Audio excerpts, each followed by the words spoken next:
You can support this show at patreon.com/ASA podcasting. To peek past Pepper, you must pester Pepper's peers to apprise Pepper's password to pass past Pepper's peer. The wasteland is a post-apocalyptic mess as the sole survivor wanders out about to see the rest. Nuclear explosions sending out the gamma rays from deep within the core, frozen atomic waste.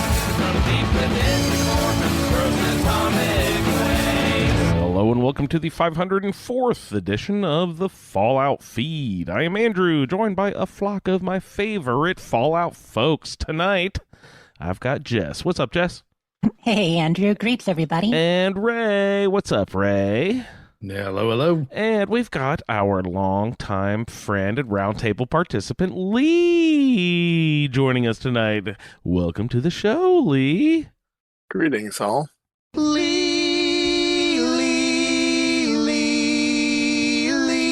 We'll get that out of the way right off the top. That's you, man. Tonight off the show, we'll get on our gameplay. As per usual, we've got some feedback to get into tonight. We're kind of compressing 2 episodes into one of our walkthrough of the Roundtable stuff of Powerhouse of the Cell, Double-Crossed Wires, oldest trick in the book, of the Skyline Valley DLC of Fallout 76. So we're going to do our walkthrough and the feedback from Lee, Vanessa, and Solior. So Lee's going to give live feedback and recorded feedback and feedback on his feedback. So it's just going to be like simultaneously feedback cubed. And I'll be dropping pictures. Wait, Yeah, you're going to drop pictures on us live? Live fucking picture drop. Get in the Discord, everybody. It's insane. Insanity.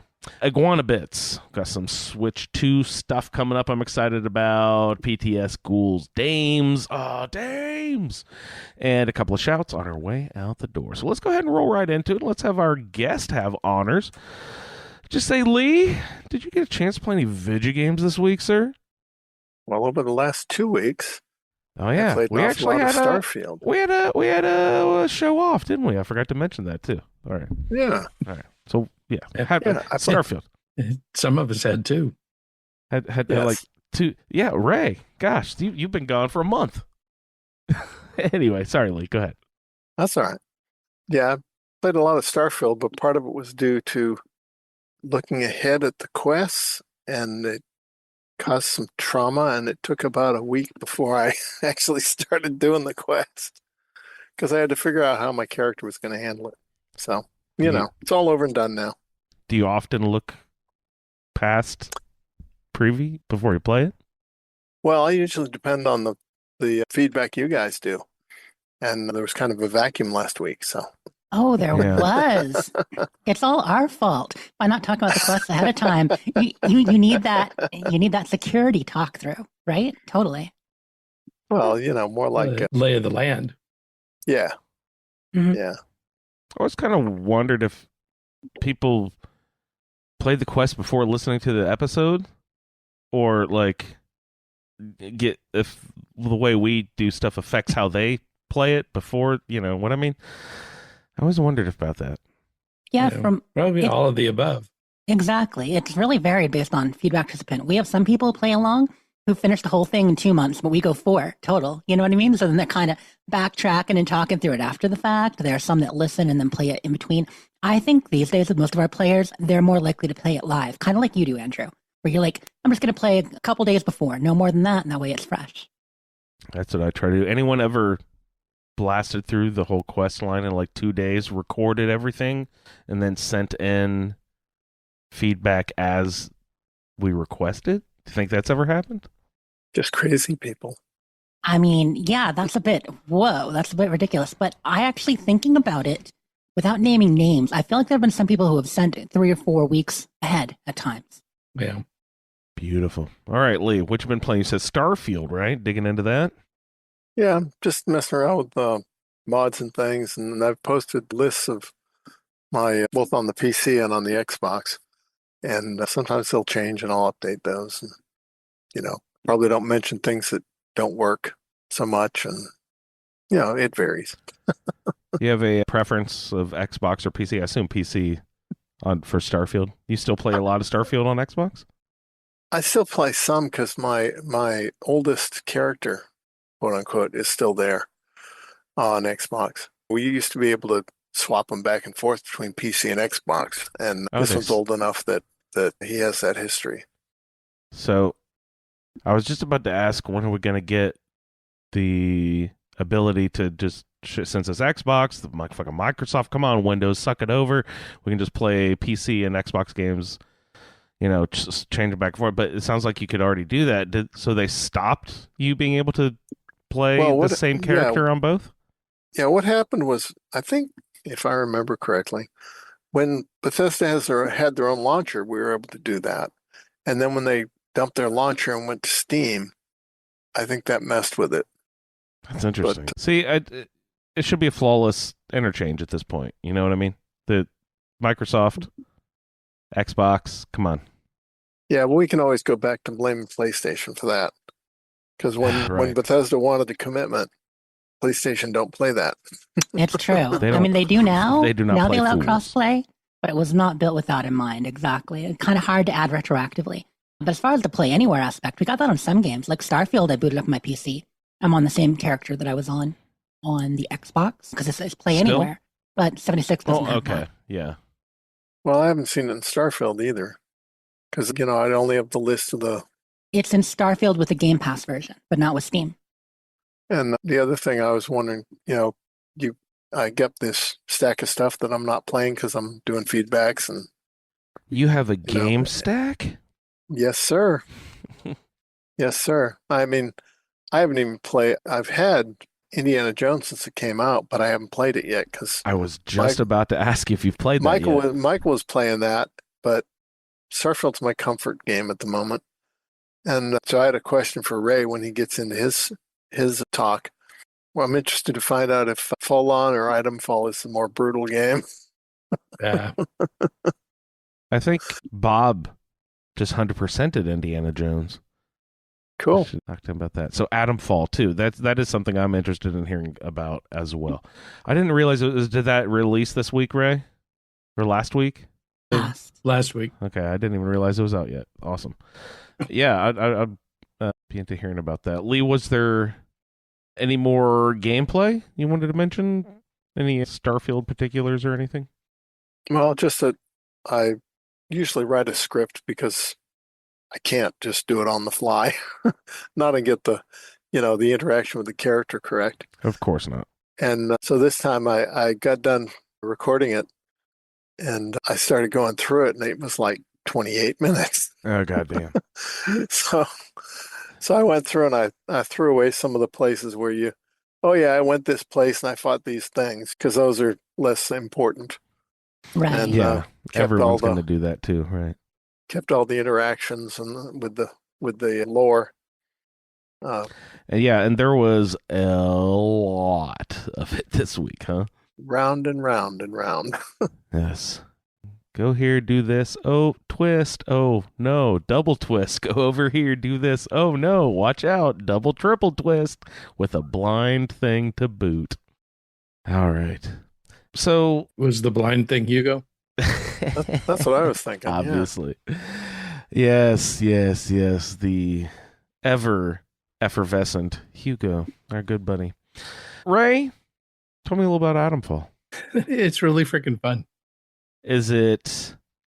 To answer Lee's question, I can never trust you though. You always play on like extremely hard, and if you're not getting slaughtered, you're like, this is no fun.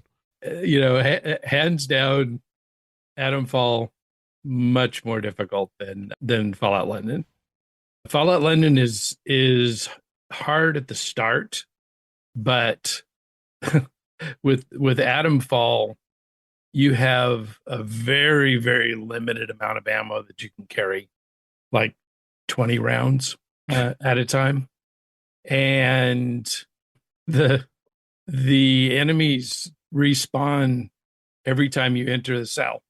So if you go into a building and clear out the enemies in the building, after having just cleared out the ones outside, when you come back outside, the ones outside have respawned. And if they overwhelm you and you run back in the building, Come one's back. inside the building. And so it's very challenging that way. You're very restricted on loot. So it's a very, very low hoarder friendly game.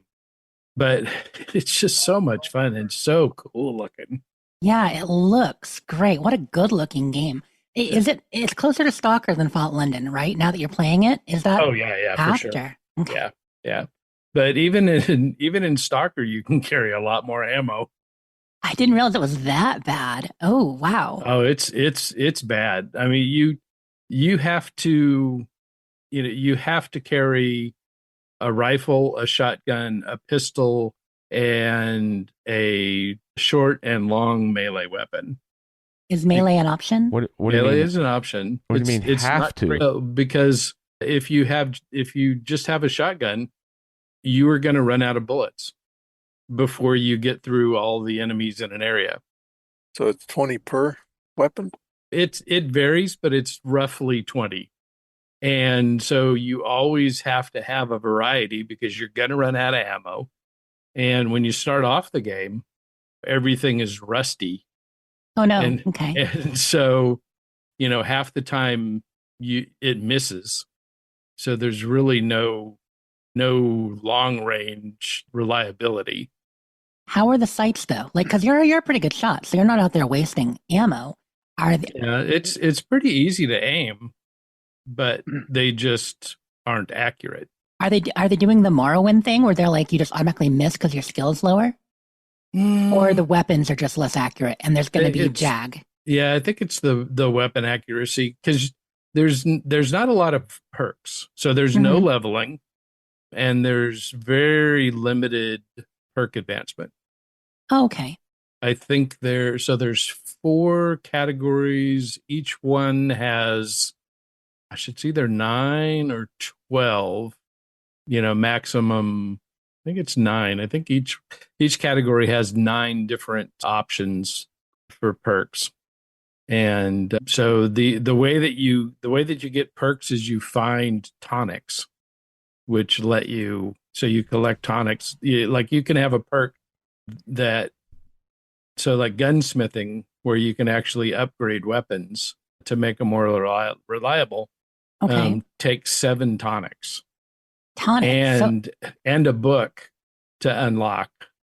Is that kind of like plasmids and BioWare? Like you actually have to take on like a mutation or something to get a perk? Yeah, I'm not really sure. They call them training tonics. Sorry, I meant Bioshock.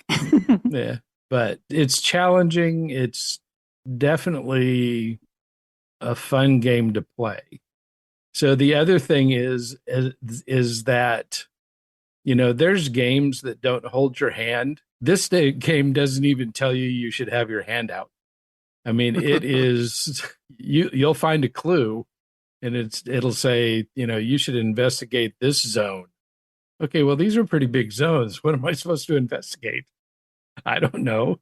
You just have to talk to people, and wait until one of your quest things pop up and say, hey, you investigated this. Good for you. Good boy.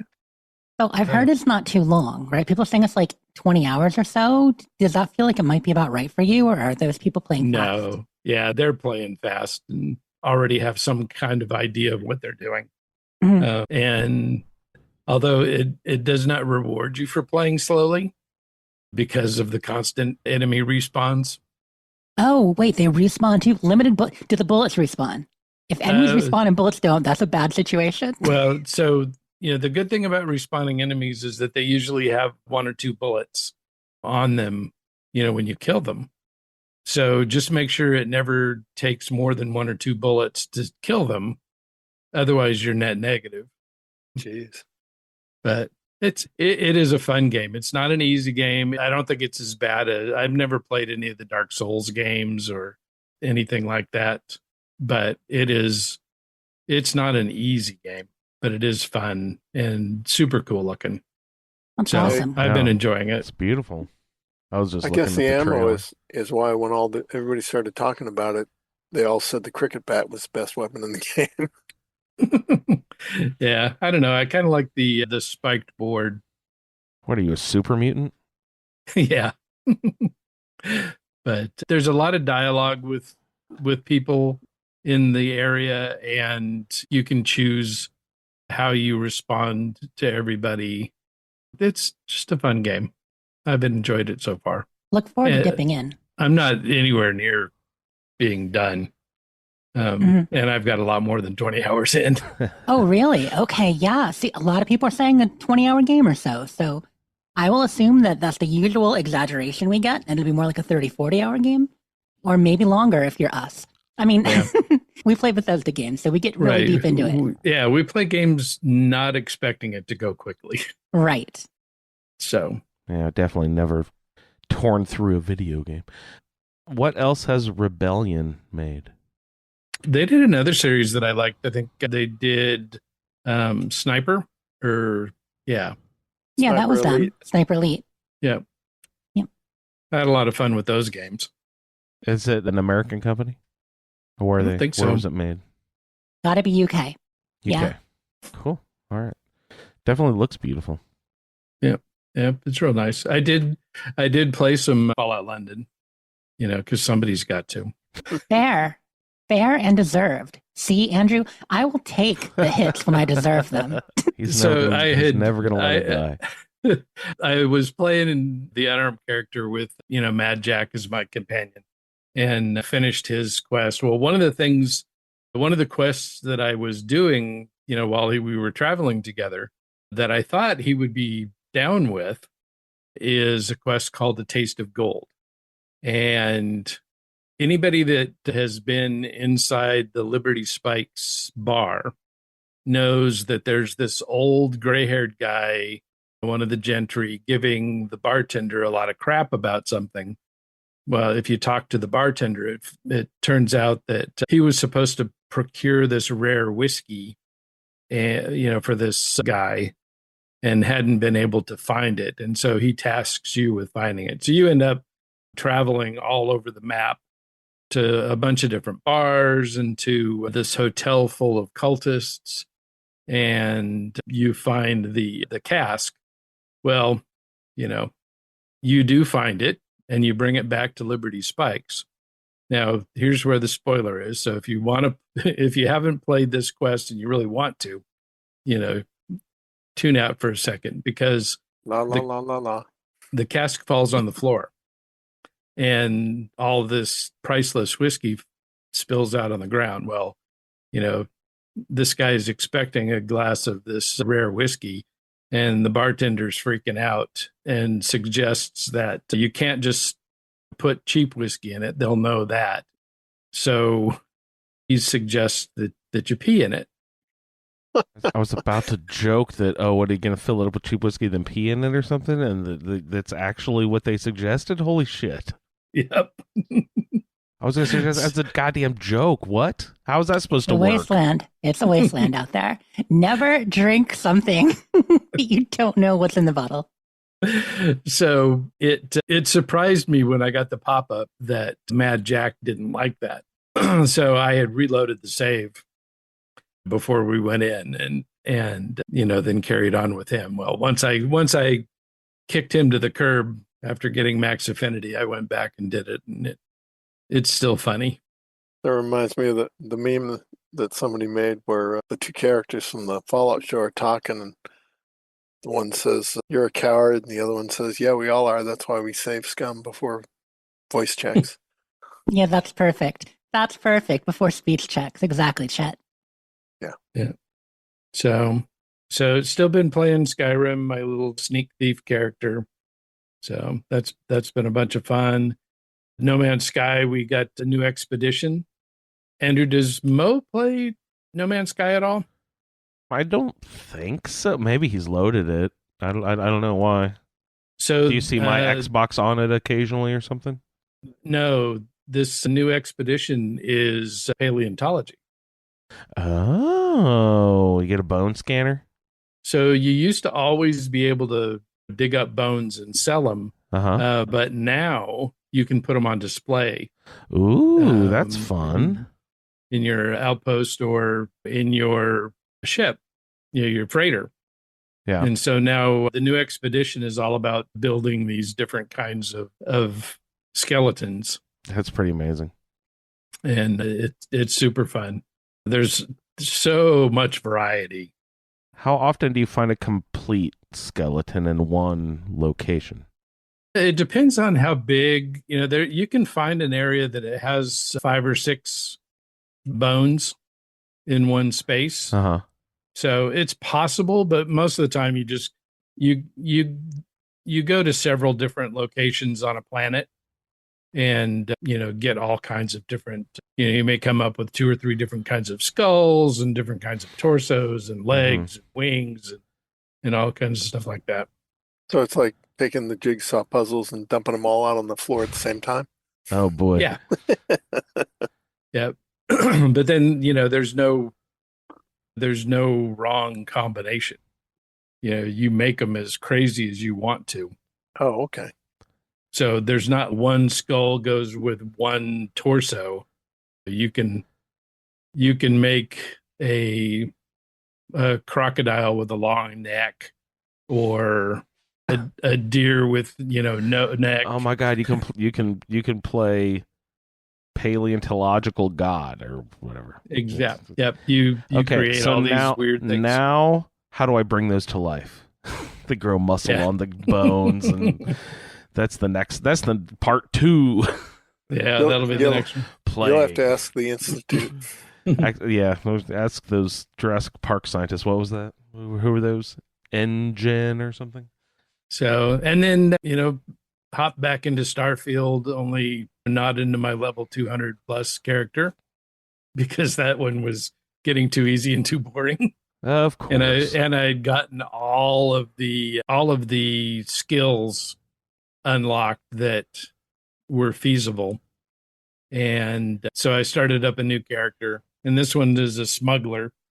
So I've been concentrating on that. Have you unlocked every skill, perk, whatever trait across all your different characters? Have you experienced every build style?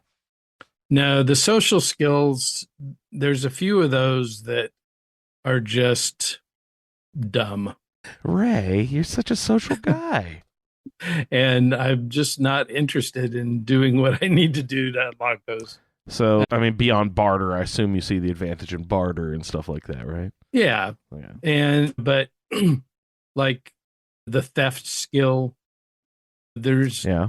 Is there a reverse pickpocket where you can put grenades or poison into someone's back pocket and walk away? You just have to pickpocket them. Well, I never thought that thieving was all that exciting in Skyrim either, until you get to that poisoner perk where you can, drop shit down on them, Yeah, well, and same thing like in Fallout when you could put grenades in their pockets. I have never actually done that. Is something I need to experience in Fallout. I've never done that. Yeah, that is fun. Can I mention something on Starfield? Mm. One of the ships that I've really liked recently is the Falkland Systems ships. And I had added to it a little bit and was able to put there's like an armory that has a single brig cell in it. And so then I thought, well, I really want some more brigs. And I tried adding the bigger brig modules. Excuse me. And it turned out that if you put them on top of the existing ship rather than adding to like the ends, it causes really bizarre stuff on the interior. Like I opened the hatch to get into my cockpit and turned around, and it looked like the door was closed.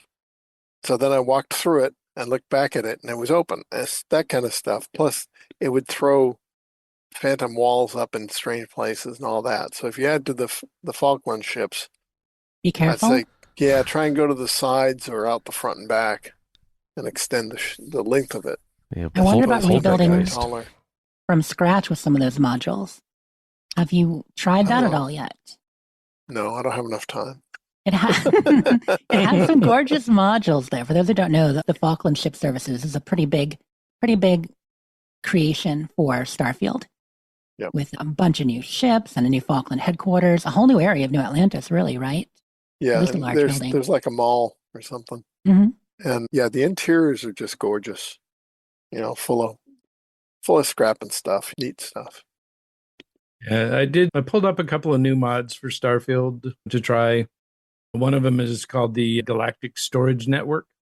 Oh, cool. So instead of the mod that gives you infinite storage, this one, you have a terminal on your ship, and as you go, when you land in a spaceport, you have the ability to pay for storage in that facility. And so that adds to your network.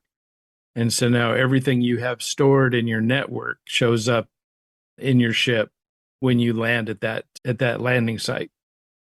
So it gives you a little more, air quotes, realistic, storage system instead of just being able to have infinite amounts of everything shoved in a little tiny box in your outpost or your ship. Right. So like with insurance, better to stay in network than out of network. Yes. Yes. And I know you pay for the storage. Is it something that's periodic, or do you just pay the once? Just one time, but it's expensive. Yeah, and it's once per location, I guess. Yeah. Per spaceport, I guess. Lee, do you use the place your own doors mod in your loadout?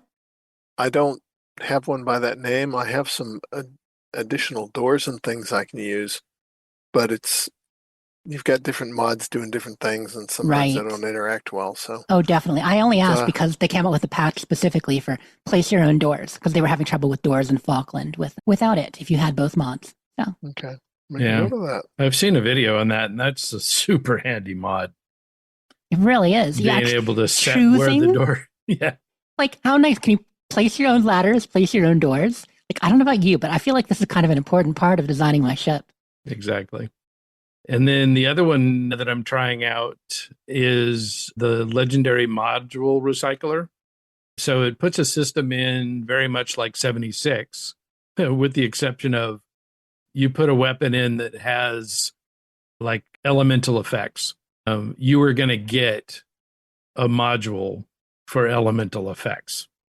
So you're guaranteed to get whatever it is that you take off the gun, and you can put it on another gun. That's really nice. And You so said- that one's been pretty cool. You said 76, but isn't that more like 4 and 4 where you could pop stuff off and put it on another weapon or whatever? Yeah, that was more like parts, Yeah. because you you're couldn't right. really do that with legendary effects. No, you're right. Yeah. So you could, right, because you have to bring the weapon back, pop the thing off, put it on. Yeah. Yeah, okay. take the scope off of one, add it to a different one, that kind of thing, which was pretty darn handy. Yeah. Actually. But yeah, no, this is for legendary effects. So, and the other nice thing is that the gun that you took the effect off of is not destroyed. Oh, no. You just get it back in its stripped down form, so Mhm. you can Still sell it it whatever. or use it Yeah. for something else. Scrap for Yeah, that's pieces. nice. The system in 76 I always found kind of too complicated, and I don't tend to do a lot of the events and things, and so I never have any of the cores or other stuff that you need to do it. So I just haven't done it much in 76. That sounds like a much more reasonable system for wimps like me. Yeah, so that's been cool. But other than that, I haven't really been doing much gaming. No, you've been busy. Other than that whole crap ton of gaming, I haven't been doing much gaming at all.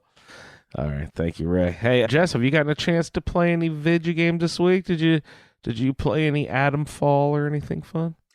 I had this thought. Or that I Fallout wanted- London. Or Fallout yeah, right. London?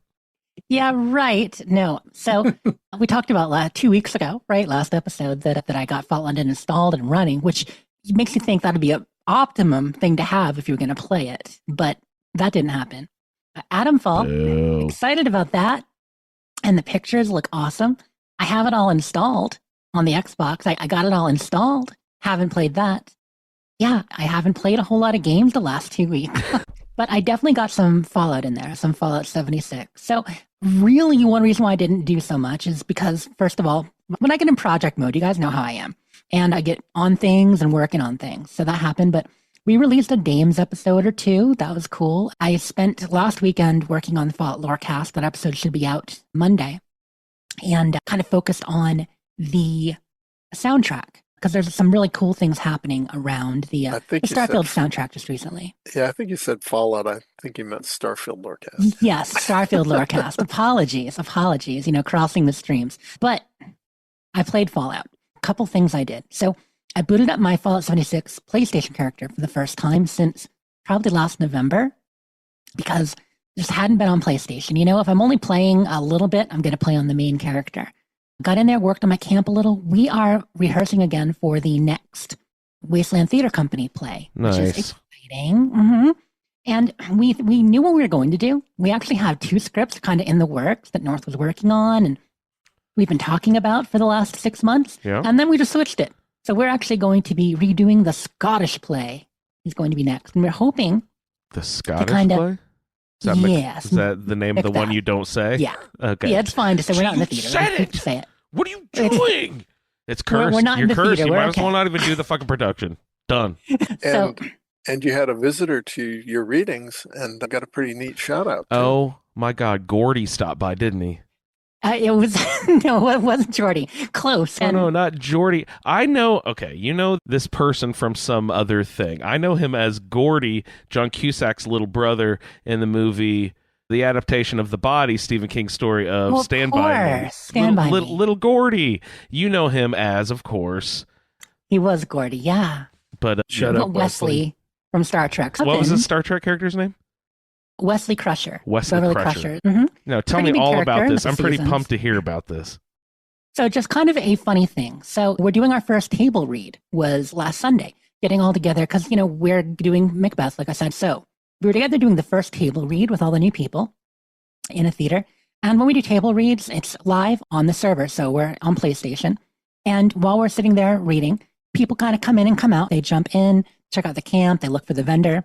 If they don't see a vendor, they're like, what am I doing here? Most just leave. Yeah. Some will actually stay and look around. But North didn't actually have it on the map. So you know how you can turn your vendor on or off so it shows on the map? Yeah.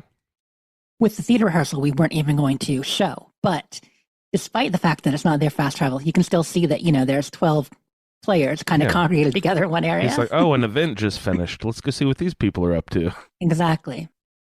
So people wandering in and out. One of the Radcasts was there for a bit. 1 or 2 people I knew, and then a person or 2 I didn't know, kind of just wandering through, listening quietly for a couple minutes, 5, 10, wandering on theater and leaving while we're just at the table reading, our nose in the script. Well, then the next day, there was a tweet, and we were a little surprised. So I think Scald saw it first. Let me just kind of scroll back so I can read the actual tweet. Oh, yeah, I this haven't was- actually looked at the. Yeah. Get into it. What is it? Okay, so this was from Will Wheaton. We've been using his character names, but Will Wheaton, if you don't know, he's known for tabletop, and he's done all kinds of acting throughout the years. Advocate for gaming, big time. Right. Big time. I love his blogs, love his writing. I always seemed like a great guy. So anyway, he posted on Monday. Earlier today in Fallout 76, I came upon a camp that wasn't marked on the map. It was a theater, built beneath a power pylon. Inside, there were about 12 players sitting on a stage. I don't have chat on and couldn't hear them, but I need to believe they were doing a play reading inside the game. I He then need to continues. believe. It was the most beautiful camp I've ever come across, built without any prefabs, no glitches, just really great design.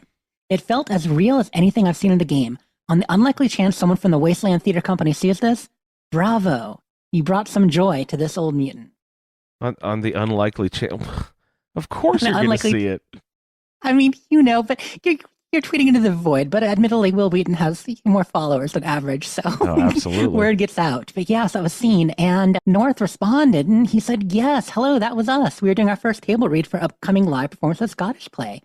And Will responded, oh my God, you saw this. I'm so happy that I saw what I thought I saw. I felt like I had to crouch down and be quiet while I was walking around taking pictures of your camp because I didn't want to disturb the actors.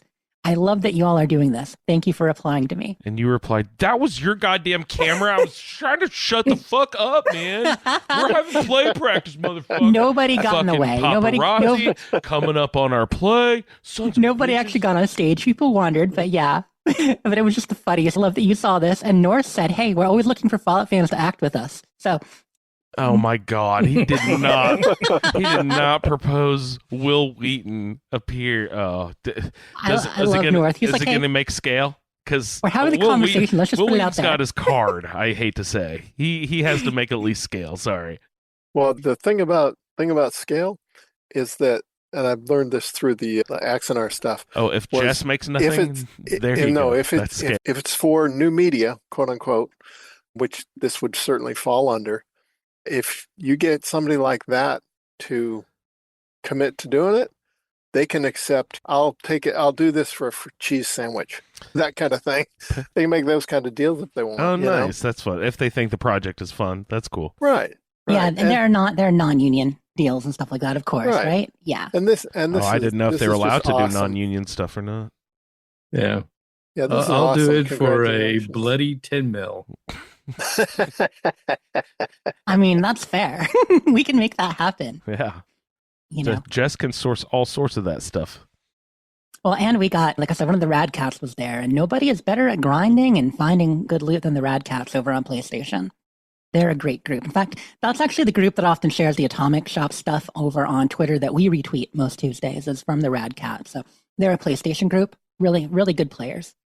Just kind of like how the 5.0 and a few other like groups like that do, help provide security and help support a lot of new players and help people level on Xbox and PlayStation. They do that on PlayStation. Like there are a number of groups in the Wasteland like that. We all know a few.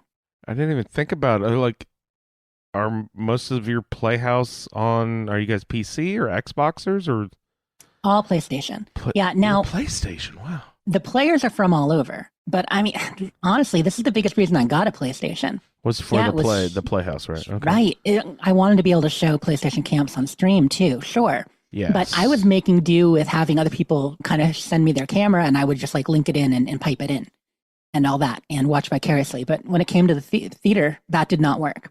I had to do my own camera work and get the best quality. Yeah. So, yeah. But a lot of the players are from other systems at this point because some of the original crew have moved on. Some of the cast have been there from the beginning. Like I came in after the 4th show. Like I've done 5 shows with them, but we've done 9 shows altogether. So there were 4 before I joined. And there were a few other people like Pandora Beatrix, who is on the Modus Files with us. She's been acting with us for a while, and she was on PC, but she joined PlayStation to join in. A few others, Vitriol is like that too. She's been with us for 2 plays now. So yeah, still growing and changing, Nice. Anyway, that's the story. Beautiful. It was really fun to see. That was awesome. That's really fun that they just hopped in and then deserved. Posted, and golly. And I mean, the more important thing than the fact that you saw us is the fact Will Wheaton plays 76, y'all. A lot of people do. Mm-hmm. You never know who you'll run into in the Wasteland under the anonymous name, whether it's like Chocolate and Cheese Lover 420. You don't know. That could be a famous actor. I heard someone the other day on an interview. Forget, goddamn, who was that? And they're like, sorry, I gotta go home and play Fallout 76. I was like, what? It might have been Josh Gad. Oh, yeah. On something. Is he a big gamer? Is he known to be a big gamer or something? He's known to be a gamer. I'm not sure he's a 76er, but he might be. Yeah, it might have been him. I'm not sure. But a lot of, when it comes to MMOs, because live service MMOs are so popular, like between 76 and World of Warcraft, ESO, some of the big ones, like most of the nerdy actors are into at least one of them. That's fun. Which we love it. We love our nerdy actors. Besides that, did the quests, of course, on Xbox. We'll get into that in just a little bit. But I went in and I did a serious perk revamp. They keep changing things. So we had the perk changes back over the holidays. We had some more with the Ghoul update.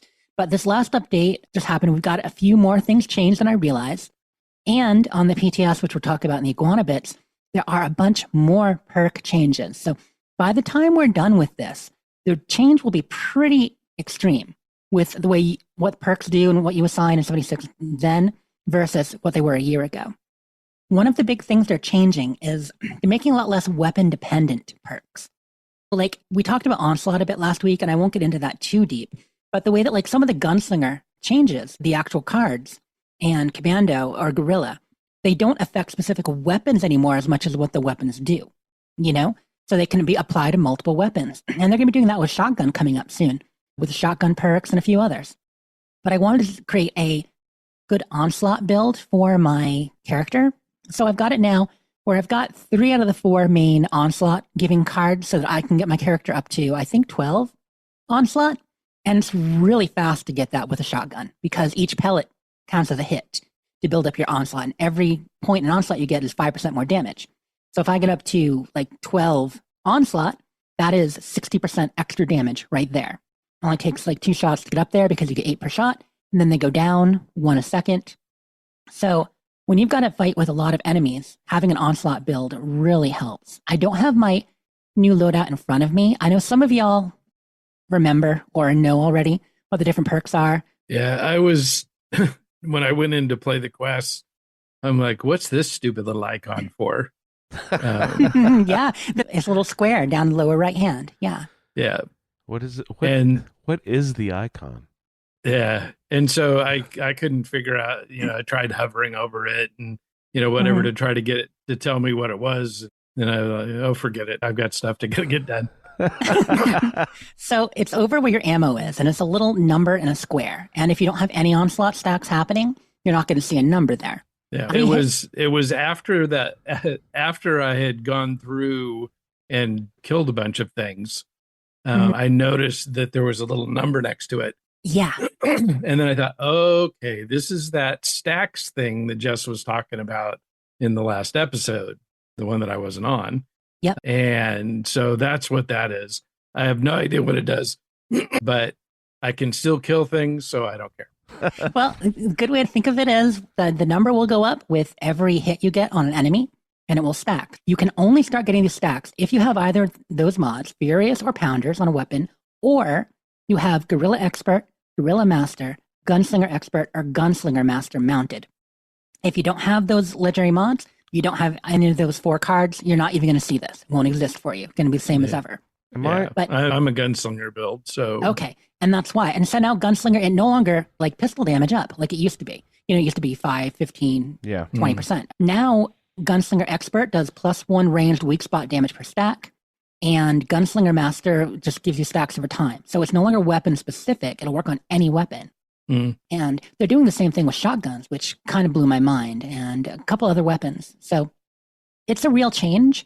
But yeah, just know that if you do have any of those mounted, those perk cards or those mods, start getting stacks. The most stacks you could possibly have would be 30, or if you're melee, I believe it's around 20, because Pounders is for melee only. So if you get which sounds a kind of funny name for a legendary mod, Pounders, that's one of the newer ones. No clue. Yeah, it is a newer 4-star one, and it basically works like Furious.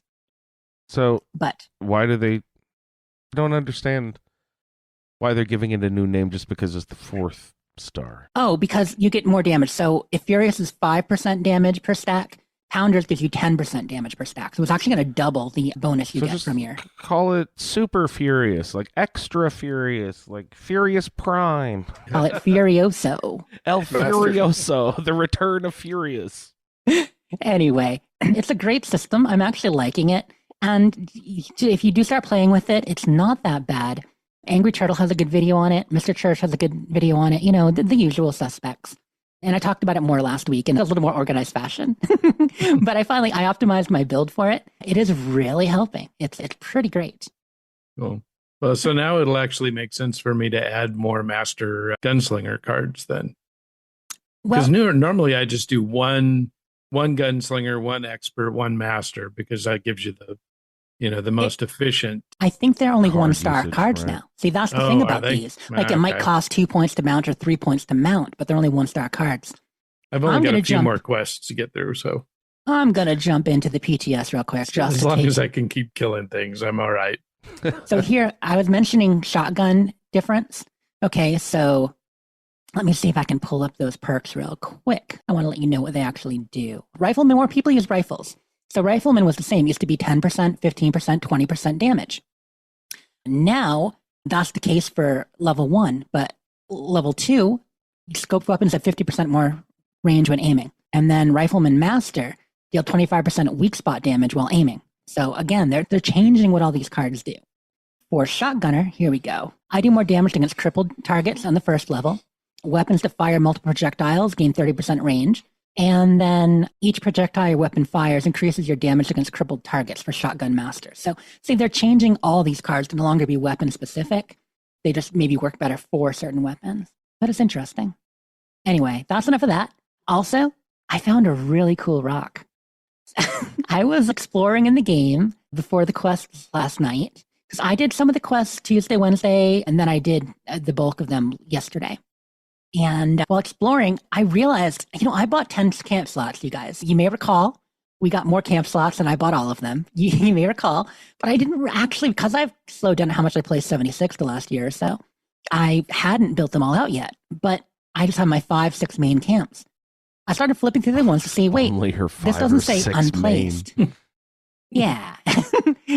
5 real camps, but it turns out 4 of the others out of the 5 left are actually placed. I'm like, wait, this doesn't say unplaced. What did I do?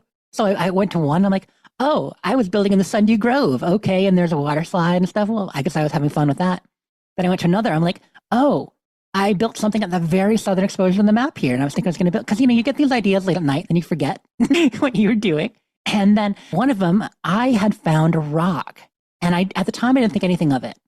But this is this is a very large rock. Right near the Cremora mine that we're going to go to in the quest later today. It's a little bit south of that, up the hill, but the perfect place to build a tower kind of dealio. So I'm going to be doing like a ramshackle wizard tower kind of build there. And I'm really excited. So I was building on that for a while yesterday. And it's a great rock. So yeah, that was pretty much what I was up to in Fallout 76. Just optimizing builds, theater stuff, and building. 10 camp slots. I mean, if they gave us more, I'd have more. Stratoblaster knows what I'm talking about. Stratoblaster knows. Have you built one down in the new area yet? Yeah. Skyline Valley or whatever? I built one near not a complete camp, but I have one spot near the camp. Is it Camp Liberty? Down there, the communist camp by the lake just north of it.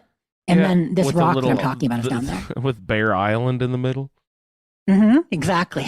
Bear Island. Why is it called a bear, not a Yaogwai? It was named before the war. The island. Is the bear is it normal Yaogwai looking, or is it like, because if you look at its weaknesses, it has this huge frost resistance. So I'm like, is that a polar bear? What's going on? You should be up at the North Pole, not the South Pole, buddy. What are you doing up down there? So I don't know. But Leora mentioned I saw its resistances. Is that a perk card I accidentally loaded, or do we just all see its weaknesses now? That's a perk card that shows you. Okay. Yeah, you can turn it on in a perk Someone card. Someone on my team must have been sharing it or something, I think. Yeah, I have that on my character now, and I never used to. It confused the heck out of me at first. Who has time to read all that? You got all these numbers and symbols. Yeah. You're in the middle of a battle and you're like, okay, so there's a 1. Okay, 14 on that, and I'm dead. But yeah, Solier mentioned he has all 10 camp slots full too. I didn't realize. I knew he had I thought he had 6 or 7. I knew they were all full. Jesus Christ, dude. A couple other people out there making you got to fill up those camp slots. Rando Wasteland only has 5 rookie numbers. Pump those up. Stratoblaster says a Yaogwai is a bear, not a pie. I don't know where that came from. Did you call a bear a pie? Bear pie? No, I guess not. Which isn't a cobbler. There we go. Okay. Anyway. Bear is a pie, but it is not a cobbler. But besides that, actual games I played besides 76, I did a little bit of golf with your friends. So I'm a big fan of golf and mini golf games. Oh, is golf with friends a mini golf? Yeah, golf with your friends is mini golf. Oh, I actually saw that the other day, and I was like, ooh, play a little golf. I'd recommend trying it. I like Mario Golf and stuff like that. Because I enjoy golf games in general. Tiger Woods, PGA, Hot Shots, any of them. I play most every golf game that comes to Game Pass or, I used to actually buy them. I'm actually a fan of golf. Yeah. But mini golf is super fun. And so the Ultimate Mini Golf Adventures that came out a few years ago, I built a few courses. It was okay. But I started playing golf with your friends when I found it was mini golf. And man, y'all, there are some fun courses in there. And it's great to play with people, play by yourself, some good challenges. So yeah, played a bit of that. And then hopefully I check out Atomfall this week. I haven't finished Avowed yet. I was telling people in Discord, you know how you get that inertia thing? Like you play hard and then you slow down and then something gets in the way and it's been 1 week. It's been 2 weeks. And after it's been like 2 weeks and you haven't played, are you going to go back? You know, there's definitely that momentum. And then also, the resistance. Once you haven't played in a little bit, it's going to take me a couple of hours just to get revved back up. Remember what I was get doing. back into it. So, I don't really have time for that right now. So I'm just going to do this thing. Yeah, exactly. I was so close though. I am like, I've just finished 3 out of 4 zones. So come on. Plus there are more achievements. Okay. So, a girl can't achievements. leave a game with achievements. Drag achievement. you back no matter what. The other thing is I'm on vacation. I got a couple days off next week after the weekend. So the plan is to finish up things and get more gaming in, catch up. Atomfall, maybe a little Avowed, maybe a little bit of South of Midnight, which is coming out on, I think, Tuesday. It just came out for preview today. South of Midnight, very cool Xbox game, platformer based on Southern folklore. I talked about it a bit last week. Looks good. So I'm going to try to play all 3 of those and maybe Fallout London, but probably not. Yeah. I'm Probably not not. holding my breath. Don't. I care about you, Ray. Don't hold your breath. It'll be a while. Let's go to Vegas with those odds. Maybe, Wilbur. But that's it for my gameplay and other stuff. Yeah, working people have a holiday coming up, don't they? Oh, yeah. Do we have in May, right? Or is there another one before that? Does Easter count as a holiday? People get the day off. Some companies do. Easter 2025. You can tell it's not on my mind. It's April 20th this year. So I don't think, that's a Sunday. Of course it's a Sunday. I don't know if I got an extra day off for it. I don't think I do. We don't usually. Yeah, don't most people get that Friday off? Good Friday? No. Friday or Monday. Yeah, depending on the place. I've never worked anywhere that gave Good Friday off. Do you live in a highly Catholic area or something? It's interesting. I mean, it all depends on what you work company, for. yeah, right. Some companies, like, we only get like 7-8 holidays a year. Some schools and banks will get a couple. Like every time they can get a holiday, they do. So like once a month or so. Yeah. I usually try to keep track of holidays so I know when not to go out. Stratoflaster says the literal definition of holiday, Easter. Really, Jess? No, I get that. I mean, an observed holiday by my company. Obviously, it's a holy day holiday. Yeah, I get it. Sorry, there's no coming back from that after 3 days or sooner. I'm just going to move on. How about you, Andrew? You played any games? The people in my company, we're always mad at the company across the way because they get every holiday out. They're like, oh, Flag Day, we better take the day off. Like, fucking President's Day, better take the day off. Uh-oh. Lincoln's birthday, too. Well, we can't disrespect Washington and Lincoln. We've got to take them both off, right? It's just like, good Lord. Do you guys ever work? I mean, sounds nice. Yeah, I feel like that's my Canadian counterpart sometimes. Like, I'm like, another holiday every month with the holidays. But good on them. Yeah. What a rough life. Also, Easter Bunny gonna pack that basket. It's on 4/20 this year, April 20th. Yeah, man. Don't smoke that. That's fake grass, Jess. It's so shiny, though. I never tried the pink before. Toxic. Don't do it. Let's see. The big thing, I missed last week, right? Because we were actually out in Southern California on a little trip. Lots of people know who've listened to the show for a long time that my son Moses has cystic fibrosis, which is a genetic disease affecting the pancreas and lungs. So it is a chronic and incurable disease as of now until genetic altering becomes a reality, which with CRISPR technology might not be that far off. But anyway, he qualifies for the Make-A-Wish Foundation, which my wife just organized, and big shout out to her for taking on that endeavor of getting the whole trip organized and everything. But my son wanted to go to Godzilla World I don't think it's in Tokyo, somewhere in Japan. And they were like, no international travel. She was like, oh, damn. So he heard that there was a Nintendo World somewhere. And I was like, oh, that's fun. So we looked that up.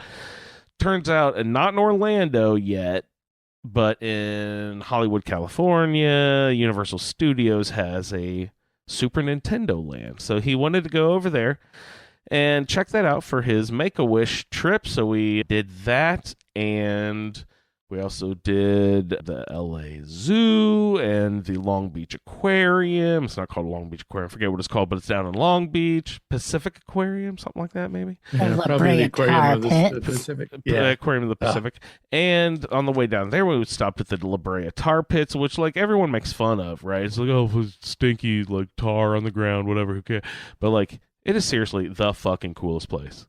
It was awesome. Ray was just saying earlier about, paleontology might be interested. Like, I was a geology student in college, and just seeing them actually, extracting these live fossils out of the tar, and like there's people actually cleaning up stuff over in this little display over here, and then just the wall of direwolf skulls with this awesome orange background, and the endless giant ground sloths and saber cats and smilodons, and it was just so fucking cool. It's great. So that was probably my favorite part of the trip. But the other thing that I found striking, this one was about the Super Nintendo Land, Super Nintendo World. I don't know, one of the two. In Field of Dreams, there's a speech he gives about the sanctity of the baseball stadium, like the like sort of like the holiness of baseball, and like the awe that'll fall over you being in the Field of Dreams, basically stuff. And I get that sort of thing. Sports fans who have like a favorite sport will get that when the first when you walk into the stadium and see the baseball diamond just fold out in front of you, it's like sort of an epic revealing of this just awesome sort of landscape. And I sort of get tingled sometimes walking into like the Cincinnati Reds ball game, and even less so like our small stadium for the Indianapolis Indians. Like, it's just very awesome. I even get it. It doesn't even have to be baseball. Other sports you walk. It's just whatever you are into can have like sort of this mecca effect, right? And I didn't realize it, but like walking into Nintendo World like sent my fucking hair on edge, shivers down spines, goose pimples, like my whole body was just like tingling to walk into just like Super Mario. It was insane because it looks like it does on the video game screen, right? But it's all like 3D in front of you. Like it's not like it's made to look nice and like it actually looks like computer graphics. But they constructed to like this. It just blew my goddamn mind. You just walk into it, and like I just like sort of paused, and like my wife's like, "You okay?" And I just sort of like, was just taking it all in because it's such a fucking crazy, weird feeling just to be in that. You know what I mean? Such a cool thing. Like, a lot of theme parks don't necessarily do that, transport you to the movie, but I mean there have been some like Lee, if you ever went to like the Star Trek Experience, for instance, like you kind of get that walking on the deck of the Enterprise, and even on a bigger scale. I never get to go to that. One of my brothers did, and he sent me something from it. I don't even remember what now. Super cool. But just like that, taking your breath away. I'm so glad you got to on the trip, and Mo for his Make-A-Wish. So some of our newer listeners in the last year or two may not even know about some of Mo's journey with cystic fibrosis and such. Oh yeah, I mean he's never been as bad off as a lot of kids out there, but we've always been relatively lucky that it seems like his lungs are not quite as effective as digestive, and anyone who knows anything about it is that it's usually the lungs part that clips your life short with the cystic fibrosis stuff. The digestive stuff is a little easier to deal with than the lung part. A lot of cystic fibrosis people have to get lung transplants at some point in their life. But a couple of years ago, this Trikafta medicine came out, and it was seriously a game changer. It's basically like a cure, As long as he's on this medication, he looks like a little kid. When he was not on this medication, he looked like a sickly little skinny beanpole, And as soon as you get on this medication, after a year, the doctor's like, "You're going to have to watch what he's eating." He's getting a little chubby. He's getting a little chunky. You better. It's amazing. So I mean, we never had to man's worry been about so that. much. We would feed him like ice cream to try to get him to gain weight. You know what I mean? So this medication is basically a cure for the condition. So it's very exciting, and hopefully, and before too long, I think it would suck that, this kid doesn't get the opportunity to do a Make-A-Wish trip. But on the other hand, it would be awesome if they just kind of eliminated cystic fibrosis from that list, because it's no longer a death sentence, Which is brilliant. I mean, that's kind of what I was saying, because he went through so much with the treatments and stuff when he was younger, and it's just great hearing what a difference this has made. That now he can do stuff like this. I mean, Absolutely. doing this kind of trip would have been a very different experience 4 years ago. Absolutely. Yep. Would have been a much bigger deal. When I met him, he was wearing a vest. Yeah. That shaky vest vibrated him to clear out his lungs. Knocks his air clearance out. Yeah. We're still doing that we still do lots of preventative stuff, but as long as that medicine's around, he looks like a completely different kid. That's He's awesome. getting so big. Pretty exciting. That's awesome. I'm glad that he got that opportunity. Yeah. So, vote for people who fund medical research, y'all. It's very helpful to people like me. So I wanted to mention, so the Mario Kart was probably one of the best features at the park, at least in the Nintendo Land. One thing that I didn't even think about while I was there was it's called Super Nintendo World or Land. Yeah, World. I looked it up as World. But only the Mario IP is represented. They had no Zelda, no Link, no Kirby, no Donkey Kong, none of that. It was only Mario, Princess, Luigi, Toad. Yeah, they're building one in Orlando that I think is opening soon. I may have a little more, but yeah, it's you've got the One Up Cafe, you've got Toad, you've got Bowser. But then again, Mario, half of the Nintendo properties involve Mario some way, right? But whether it's tennis, whether it's Yonkadonk. I was thinking, have something to do, are these Universal? Did that Mario movie come out on Universal, and therefore Universal has access to Mario characters, and therefore they could build a park because of that whole movie deal they have, but they don't have Zelda and Link and Kirby and all those other guys. Do you think that's that type of thing, or what? You would think they would license them all, but I don't know. So I'm looking at the one opening in Orlando, and they are going to have the Donkey Kong Country experience at the Orlando one. Okay. But Donkey Kong is Mario adjacent, because Mario was in the Donkey Kong. Right. Beyond that, I don't know if they're going to have Zelda. I'm sure it's all tied up in licensing and lawyers and stuff. And this one guy, I can't remember his name, who does reviews of, not reviews, it's, hey, company name, what are you doing now and all this? And in his one that he did recently on Nintendo, they basically said, we do laws good. So they figure out the best way to optimize all that stuff through their legal department. Yeah, sure. I'm looking up the one in Japan, so that was the first one. I'm curious if that has more.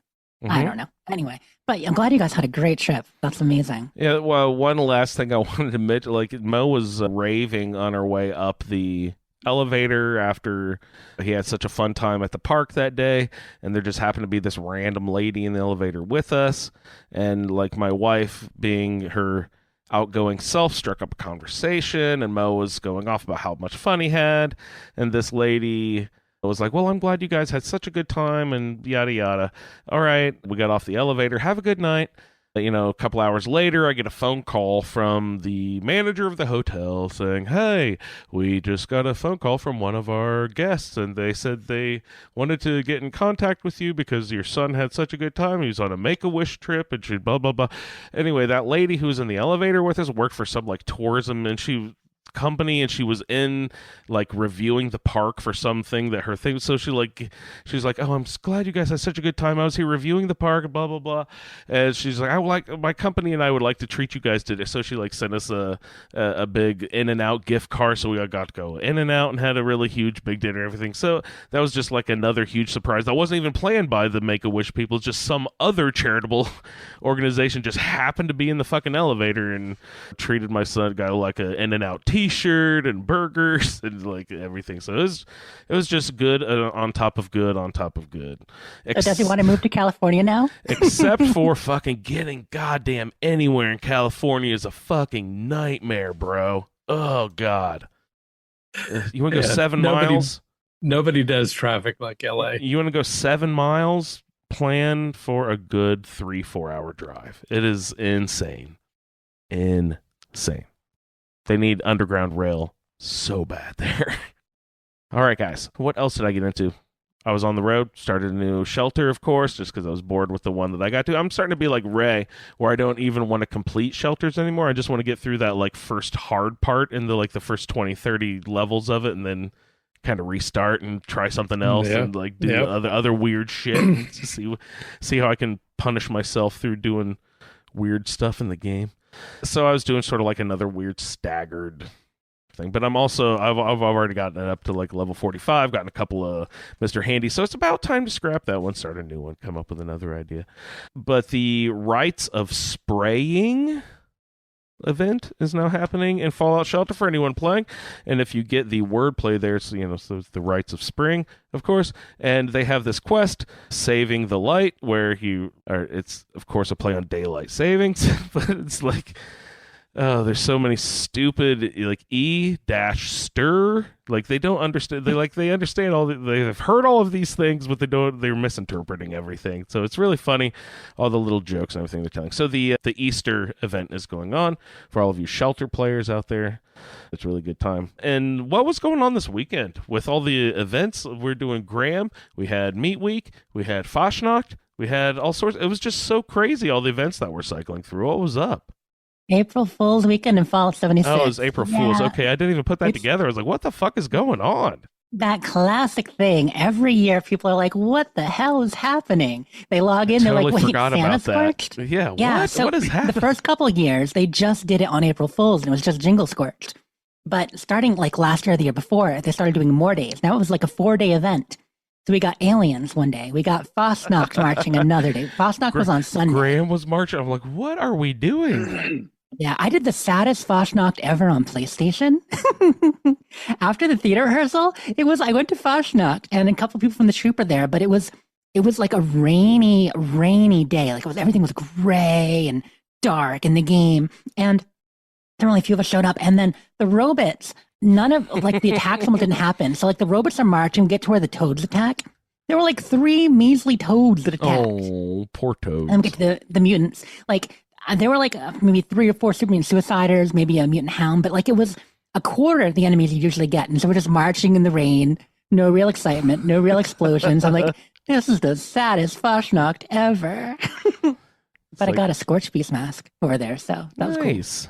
Cool. I was about to say, when I was doing, I just was like, Fashnacht, what the fuck is this? It's like, I ran over and did it just randomly, happened to catch it like, it was already 7 minutes in or something, so it was about 3/4 of the way through, and I was like, oh, sorry guys, show up at the end, I'll try to help kill some stuff here at the end. All right, great, all right, thumbs up everyone. And like I get the mask, I got the glowing unicorn. I was like, oh shit, this one I was like, so some people running around in that was like, that one's really cool, I like that one, I want that's brilliant. And I never got it, and then it popped up on this one random, totally fucking random Fashnacht. So I was like, oh, that's super sweet. So bizarre how that worked. But yeah, there was a meat cook. Silly mentioning doing that with our friend Cherry. Yes. All kinds of events. So the usual madness, but it really spiced up the weekend for sure. Yep. I'm trying to lean into the ghoul build stuff a little bit. I don't even know what all the cards do really yet. I'm trying to leaf through all that, but anything that gave a ghoul perk in the special loadout, I was just cashing in all those cards and loading them. But it doesn't matter what they did, I was just if it affected something ghoul, it was getting loaded. So I mean, you'll work it out, or you won't, depending. But And- I mean, hey, ghouls are very melee. So what is melee that? character, go for it. What is the icon above agility? To me, it looks like a little lobster claw. I'm sure it has something to do with your feral or something, or your power, or It looks kind of like a weird little chompy bug head. yeah, right? Or like a something like claw. that. Yeah. Yeah, that's your feral meter. Okay, that's feral, and there was so there's feral, and I thought there was something else that you were talking about stacks and stuff. I just don't understand all these new mechanics yet. Yeah, the ghoul stuff is quite interesting. I mean, instead of food and drink now, you've got the take your drugs or use your survival shortcut aid to stay fed and stay not feral, or if you're doing melee, let yourself go feral, and you'll do more and more melee damage as it goes down. But really, it's at when it's empty. When it's close to empty is when it really kicks in for some major boosts. Oh, nice. But you're also getting a lot of negatives, like your charisma and number of Who things. gives a fuck about charisma? So, how does cannibal play into it? Does it have any effect either direction? Does it change at all with ghoul or anything? Does it? I don't think cannibal has changed at all. I mean, Okay. except that you don't need to eat and drink the same as a ghoul, so you're not going to get that effect. But yeah, I mean, Ray, do you know? You haven't ghoulified, so No, I haven't done anything with ghouls. It still lets me munch on people, which is like, well, that's effective and still works, I guess. It Mhm. Cures my HP like it did. So I don't know. Having fun with that. What else? Oh, Gang Beasts. Jess, have you played Gang Beasts? that's a fun game. Way back, yeah. Mo and I just discovered Gang Beasts the other day. It was on the free version of the cheap Game Pass that we have, where you get a few games access to, and so we downloaded that. Oh my god, it's a blast! So fun. It's like kind of like. You ever played Tabs where you can't really they don't really control, they just like the characters flop around a little Like bit. totally accurate battle simulator tabs, you mean? Yeah, that Yeah. game. Yeah. But you create these little characters, and it's fun. Like you can create your own characters, kind of like in like the Lego games. You get to scroll your head, scroll your body, scroll your outfits. So you can choose all these things. So it's kind of fun to do that. But then like you have this little wobbly character runs around, kind of grab each other and toss each other around and loosely punch. Oh, so much fun. Mo and I just keep grabbing each other and jumping off the side of buildings and killing each other. We're like, I don't know if either of us have ever won a fight. It's always a draw every time because we just kill each other every time. It's so much That's fun. awesome. It's like There are a couple games like that now. It's kind of a genre. You got Party Animals is a fun one too. Party Animals like that if you see that on Game Pass. No, I haven't. Human Fall Flat. Totally accurate, not battle simulator, but delivery service. I think it is totally accurate delivery service. You got to play a What? character flopping around like that, trying to deliver packages. Hilarious. I don't know why it's so fun. It's just we just sit there and giggle as we launch ourselves off of buildings. So much fun. All right, so yeah, that's about all my gameplay. So we've got lots of feedback and some roundtable stuff to go through, but we're going to kind of mash the two together. But let's go ahead and roll into feedback and check in with Lee's off the top, and because that will probably roll us into a lot of our conversation here. So Yeah. let's roll into some feedback. We make feedback. But it's also What is it with the roundtable stuff? Episode 10. There be monsters here. After leaving the Hawksbill weather station, Toe headed south and thought about Hugo's miraculous revelations about happiness and violence. Then she thought, it might be too miraculous. Hugo was, after all, the embodiment of Vault Tech, and she remembered the Vault 76 betrayal. She needed to proceed with as much caution as possible. He had given Toe Audrey's book to give to Alex. She looked it over. It was sealed with a paper band which was bound with an old-fashioned wax seal. It was too risky for her to try to open it, as it would be obvious that she had tampered with it, and it was really none of her business. Toe found the High Knob lookout full of blood eagles. Once they were cleared out, the lookout gave a reasonable view to the south, but she couldn't see as far as Naked Creek or the old Cremora mines, as they were hidden by ridges. So she proceeded south to Naked Creek, where she found some more thrashers and a pheasant. There she also found a sign and a path pointing to the mines. Outside, she found only one cultist guard. Inside a small shack, she found some cultist garb that she hoped would disguise her from those inside the mine.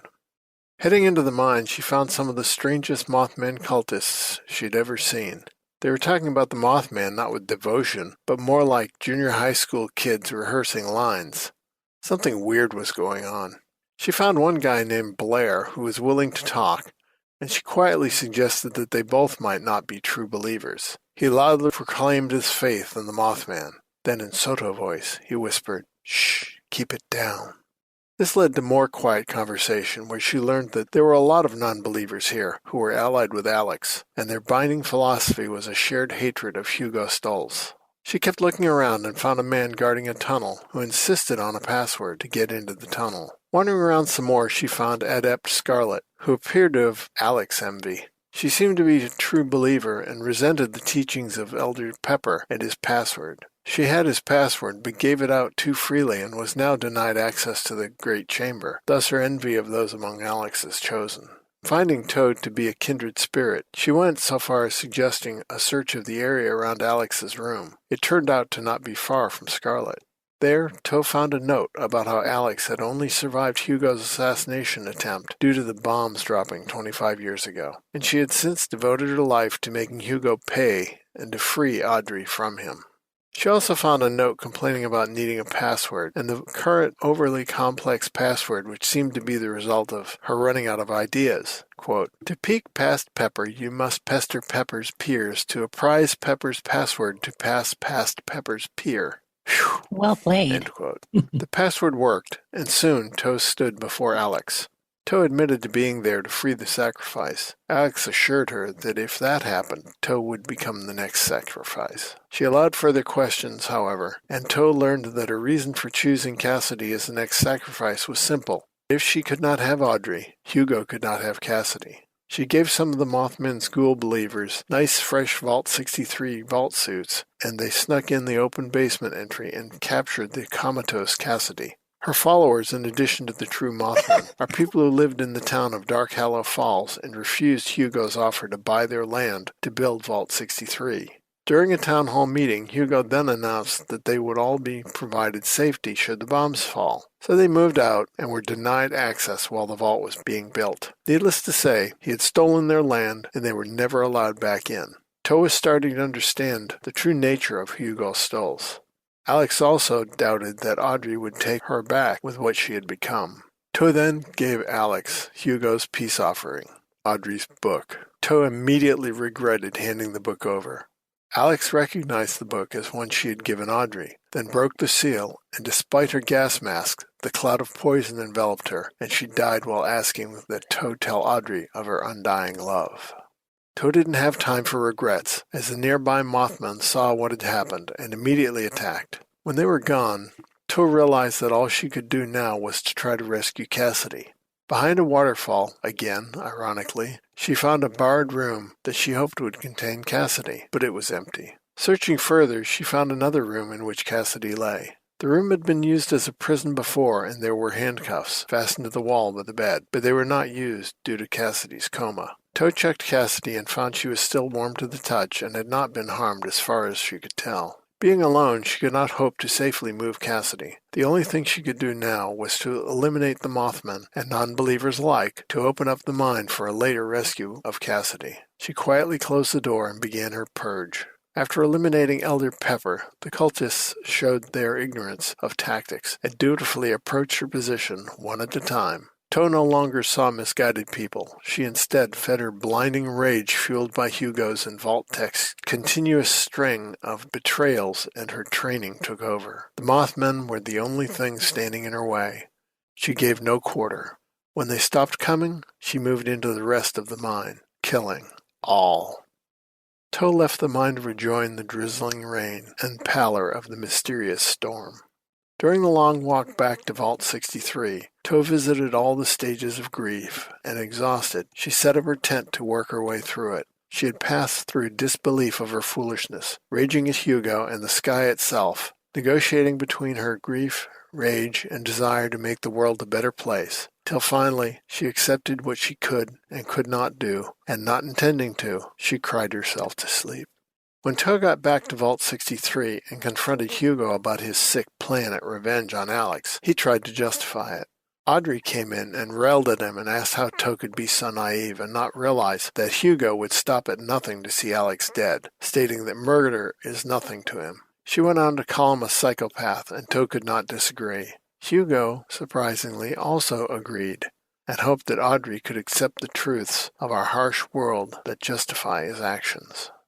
Tow left Hugo and spent time in the hall deciding what to do next. She recalled that Oberlin had another task for her. In his office, he started by thanking her for her help again, and then requested that she check on Hilda Stoltz, the organic biologist who had introduced her to Vault 63, as there was an alarm going off in her department where she was conducting studies of the lost, and Oberlin wanted her checked on because Hilda was the only one who could set that alarm off. He gave her a security key and told her of a cave outside called the Shining Creek Caverns that would provide access to the organics lab since the train tunnel had collapsed. He emphasized that she should hurry as lives were likely at risk. Leaving the vault by the manor exit, Tow took the road east, then southeast toward the cavern, where she spotted a fire tower through the trees to the southeast. The tower turned out to be called Stony Man Lookout. She was able to see several locations of interest, but not the Shining Creek Cavern as it was hidden by trees to the east. There were some lost outside the cavern, but again, not many. Inside, there were rad scorpions and rad roaches and damaged areas of Vault 63. Deeper in, Tow started finding lost. She then found a laser grid which let her pass and gave her access to an elevator, which took her down to where Hilda Stoltz was. Hilda didn't appear to be in any difficulty, and as expected, she refused to leave as she was working on trying to cure the lost, or at least restore their ability to communicate. Hilda said that Oberlin was her fun uncle, not like Uncle Hugo. She was in no danger, but the emergency was that she might not be able to finish her research without help. Tow again donned her errand girl hat. Hilda will be in touch over the intercom while Tow looks for Henry. Of course, Henry is a plant in the chemistry wing with medicinal properties. With all else she'd seen in the wasteland, Tow wasn't sure if the plant would be labeled or if it would actually talk to her. With only one way to find out, she left Hilda's office, crossed the foyer, and turned left into the pharmaceutical wing to find the greenhouse. She fought more lost, then identified Henry, based on Hilda's description. After taking a sample, she found a cave gate key which she pocketed in case it became useful later. Hilda came over the intercom and was pleased that she had found Henry and directed her to go to the pharmaceutical R&D lab to make a serum from the sample and administer it to a lost that's sedated in a bed across the hall. On the other side of the greenhouse, she also found a pipe that was blocked by a locked grate. She tested the key she had found but didn't actually unlock it, filing the information away for later use. She found the pharmaceutical R&D lab on that level on the left when leaving the greenhouse. She soon found a bench containing the equipment needed and was glad that she remembered the procedures that she had learned in her biochemistry classes to handle the sample safely and create the serum. She then found chemical trials chamber number 1 and located the test subject. When injected, the test subject leapt up and was immediately hostile. Tow dropped the syringe and unholstered her Gatling plasma to save herself. Fortunately, Hilda didn't need the subject alive to decide that the serum needed a stabilizing agent. Unfortunately, Tow would have to leave the vault again, via the pipe grate she had found, and enter another cavern with the needed materials, and, oh, by the way, some dangerous gases that had been vented from the labs into the cavern. Hoping that her gas mask was sufficient under the task, Tow headed to the cavern, resolute to not let anyone or anything changed by the gas catch her unprepared. She found the cavern, complete with a death claw, cave crickets, and something else. Some of the gas must be getting through her mask. She heard laughs, cries, and a constant heavy heartbeat, along with other noises and what looked like other enemies. Hallucinations that seemed to attack her physically with blows as she would be staggered, but not actually hurt. Then they would disappear as if made of smoke. After a while, they were just annoying. They were occasionally punctuated by actual enemies, including a couple Wendigos. It was exhausting, but she was collecting what she needed, and headed back to see Hilda. Hilda was very interested in what kind of effect the toxic soup of materials had on Tow, who mentioned sensory hallucination, visual, auditory, and other side effects. Hilda worked on a couple of new serums while chatting about how she liked making concoctions and thought she might have a future as a mixologist for parties and such. Tow was doubly annoyed now as the hallucinations continued. She tried taking a disease cure, but it didn't help. Soon it became almost funny as hallucinations would attack Hilda or each other without effect. Finally, Tow got bored of them and decided to get the latest serums from Hilda and continue on her way to test them. Same scenario again. She found the next test subject and injected it with the serum. Same result, and she had to kill the patient. On her way back to see Hilda, she came over the intercom and directed her to the fluids handling wing, where she passed vats of the now famous green goo and proceeded into the vats control room. When she inserted the serum, the window beside the console lit up with a sequence of lights extending back into a vast chamber containing hundreds of green fluid tubes containing the lost. She assumed the worst and quickly unpacked and put on her Hellcat power armor, and nothing happened. Relieved, she decided to return to Hilda's office. She turned around and noticed a terminal on the wall by a large door. Hoping for a shortcut, she opened the terminal and pressed the open door button and went through the door, finding she'd returned to the foyer with no immediate danger. She felt a little silly and put her power armor away. In Hilda's office, Tow asked exactly what she had just done, and Hilda happily explained that the facility with all the lost in it was actually full of Vault 63 residents who volunteered to be stored in the tubes when the problem of them as ghouls turning feral reached epidemic proportions. She also revealed that her grandfather was one of the first to show signs and was the test subject for the storage solution, and he was the last test subject that Tow had to kill when the previous serum didn't work. She went on to explain that the problem of going feral was the actual testing they were doing. Tow thought, great, another deception to add to her now growing list. Tow asked about the lost. Hilda was not actually working on the cure for the lost, but on a better way to sedate the affected vault dwellers so that someone else could work on the actual cure. She assured Tow that their efforts weren't without cause. Hilda also insulted Tow by assuming she would continue to help them work toward a real cure for the going feral or becoming the lost, or something. Although the hallucinations had stopped at some point, Tow's head was spinning, trying to sort out the truth. She decided to just go with it and report back to Oberlin. In Oberlin's office, she talked to him about the actual experiments that Hilda was doing to help keep the lost sedated for future experimentation. He considered Hilda's efforts reckless while working alone and thanked Tow for making sure she hadn't been killed. Oberlin then gave her more supplies for her efforts. He also mentioned another, more delicate task for her once she'd recovered from her previous task. After going by her camp to rest, repair, and restock, Tow returned to Vault 63 to see Oberlin about his latest task. The assignment was highly classified. He revealed that he, as a lieutenant colonel in the Army, who remains active and is in contact with them. Even Hugo doesn't know this. He was the Army overseer for a weather station project that was shut down, so Hugo scooped him up for his highly flawed weather project. Though he didn't know much about the weather project itself, Hugo did find his experience useful, and he did know where Oberlin's allegiances lay, but it didn't seem to bother him. He wants Tow to check on his man Daniel, who was a courier with a vital report for the Army, who has not returned. Despite Daniel having been hired by Hugo, as with the rest of his staff, he had come to trust them all, and he is concerned for Daniel's well-being and the disposition of the report. The drop is at the High Knob Lookout Tower near the western edge of Shenandoah National Park, and Oberlin suspects that it may have been overrun by an undesirable faction. Tow made her way to the lookout tower and found it to be full of blood eagles. Having cleared out the raiders, she then thoroughly examined the camp to find any clues of Daniel's whereabouts. At the base of the tower, she found an armored door leading to a basement underneath the tower. More blood eagles were there to greet her to the facility. One had a key to a locked room, where Tow also expected a warm welcome. Sadly, she was disappointed as there was no welcome, just a generator and a cage containing a deceased prisoner. Checking the body, she found that he had been one Daniel Smith, and he was still holding a holotape and Oberlin's report. His holotape said that he had been up on the tower when the Blood Eagles rolled in and started setting up camp, before he had any chance to retreat. Knowing he was about to die, he decided to come clean about the drop site, the Army, and Hugo Stolz. All of them, the people that Oberlin had thought were his security team, were just puppets of Hugo Stolz. This wasn't a drop site. It was a place where they would stop for a smoke break. There was no mention of what happened to the previous reports. Daniel acknowledged that Oberlin was one of the good ones, and Daniel was sorry for being part of the deception. He also told Oberlin not to trust anyone in Vault 63. Toe was upset that Oberlin had been so deceived by Hugo and just sat on the floor near the cage to read his report. The report read as follows.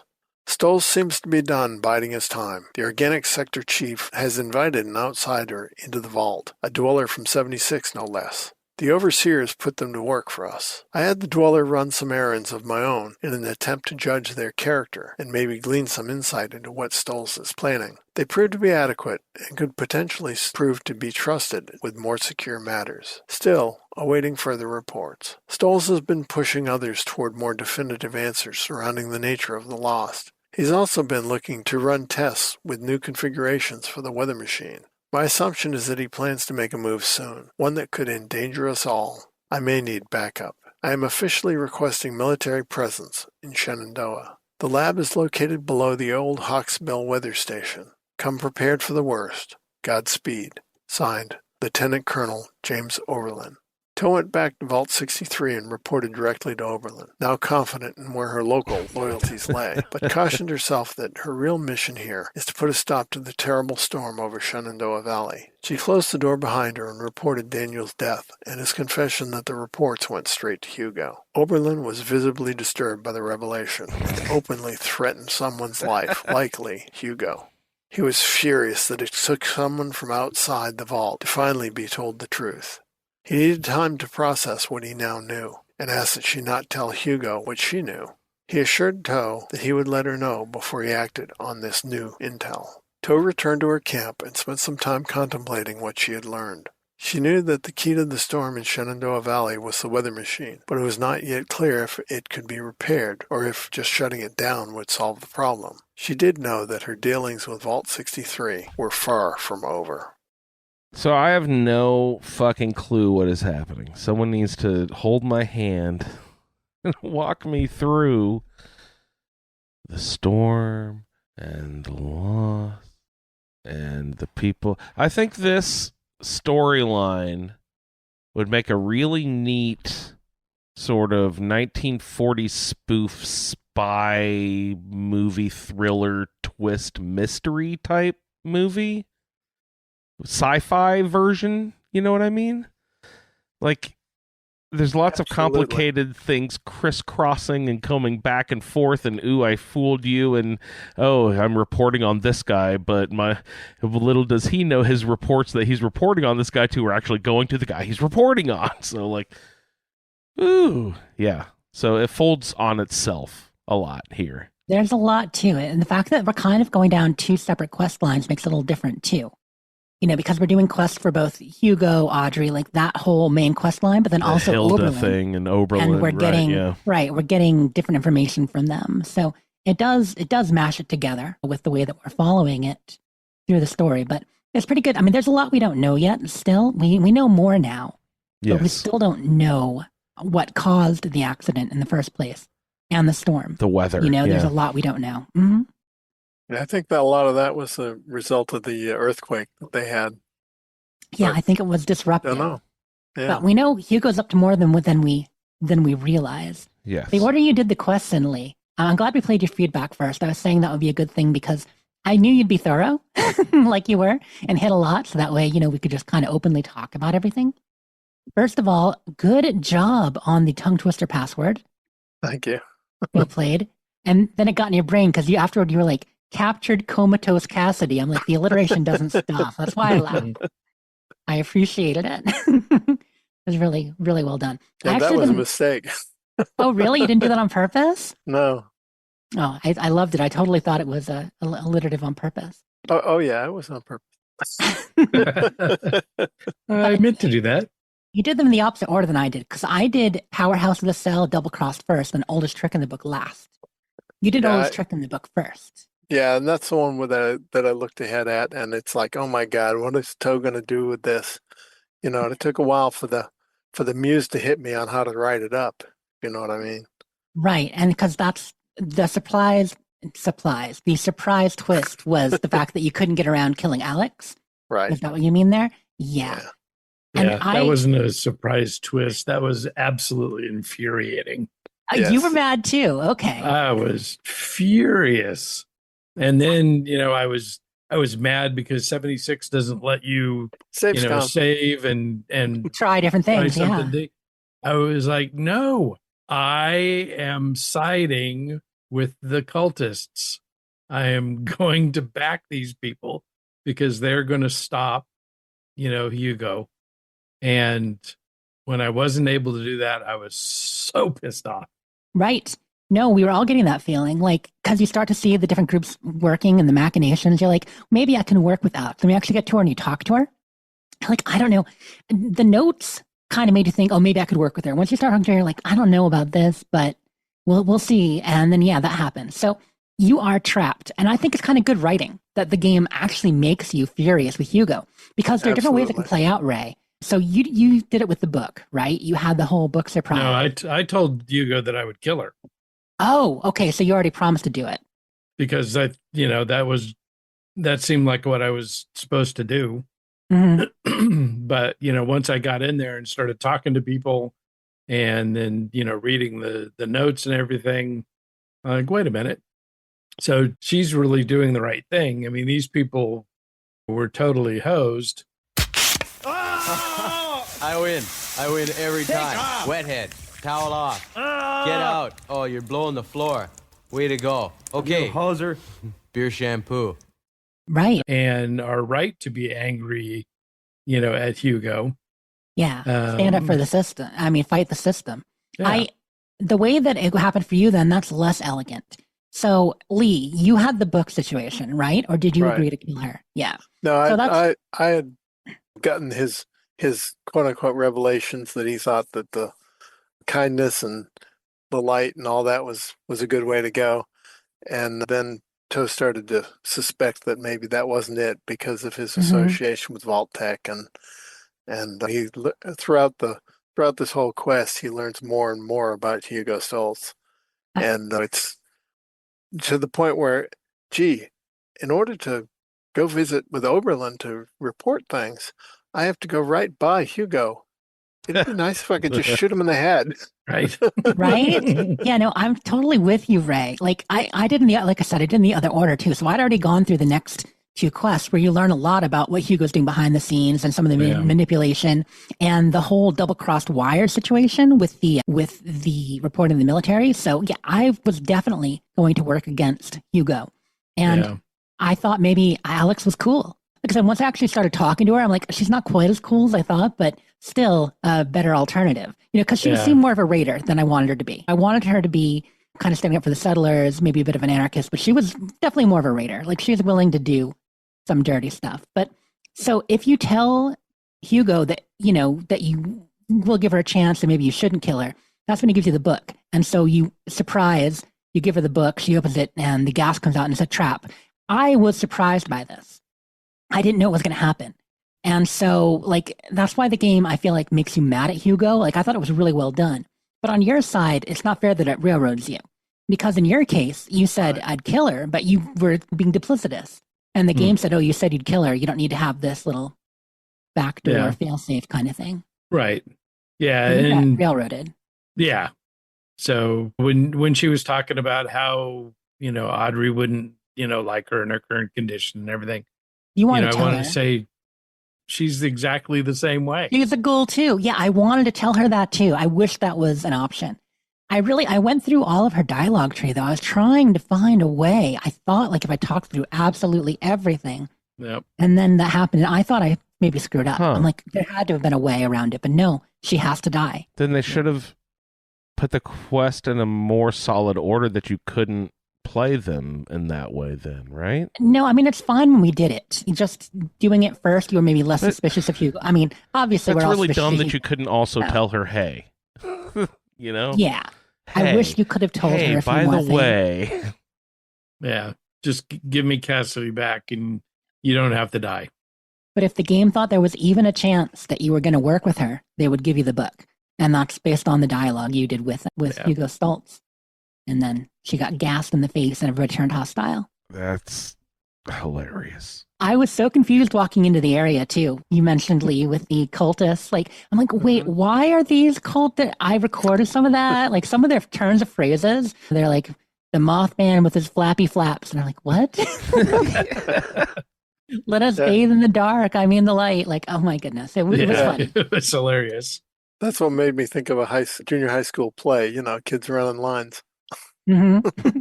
Some of them were ridiculous. There were more of them that were imposter cultists than I expected, though, because it turns out when you read through the notes, you realize that she sent a lot of the more loyal cultists were some of the ones that you already killed up at the visitor center when you broke in there. And so it's like half the crew were people she recruited who were not really cultists, and half of them were actually cultists. Some of the named ones seem to all be the real cultists, like Scarlet and Brother Peter Piper picked that guy. But yeah, I thought that was neat. What else? Any other feedback on Lee's stuff? Let's see. Oh, with the gases. How cool was that, you guys? That whole section. Did you enjoy that? Because I thought it was fun. I finally got so angry wasting bullets that I busted out a Chinese officer's sword and started swatting them like flies. Yeah, because even though they weren't doing any real damage, they were just annoying. Getting in your way and in the way, knocking you around. Yeah. Oh, they would definitely knock you around. You start hallucinating, and I mean, they usually, if they hit you with a hit, they disappeared. But like half the time, it was like the Mothman, like 1 out of 3 times. Then you got like aliens, you got various characters, mole rats. The mole rats are maybe the worst. Or Mickey Mouse hit me one time. Yeah. But like the sounds, it was creepy. I really thought the shadows were cool myself. I tried to get some good pictures of them while I was in there. Yeah, no, I really the laugh was great. That laugh was so good. And the Siberian behemoths that were actually like just normal size stalking you, that was funny. They're like, we got to fit a behemoth in the hallway. Okay, let's just make them small. Shrink them down. I got the scale wrong. Mm-hmm. But no, I thought that whole thing was pretty fun. And yeah, you did keep hearing it when you went back to Hilda. And it was mentioned in chat. I'm not sure who mentioned it. Was that you, Lee, or someone else? That they would attack Hilda as well. I mentioned it in my feedback. Yeah, because they would keep attacking Hilda. Like if you stood there to take pictures and didn't interact, most of them would attack you. But I found the mole rats went after Hilda, and sometimes like if there was a scorched, they go after Hilda, but they can't actually hurt her. Too. Yeah, the aliens were weird. Most of the creatures would attack you quickly and disappear. The aliens seemed to have trouble tracking. And so they would just stand there and hang out sometimes, at least for me. But I was in photo mode a lot. So, Yeah, I was too. How is your guys' stability? Like, I thought someone mentioned that they've having crashes. I'm having crashes and pauses and, crash to desktop, that sort of stuff. Is that caused by the new Ghoul update or the DLC that I haven't played yet, or the combination of both, or like what? Why am I crashing more often right now? After every major update, there tends to be more crashes. I mean, we know it's just kind of the pattern. Yeah. But I haven't had more crashes than average after the Ghoul update. No. I've heard some people they have.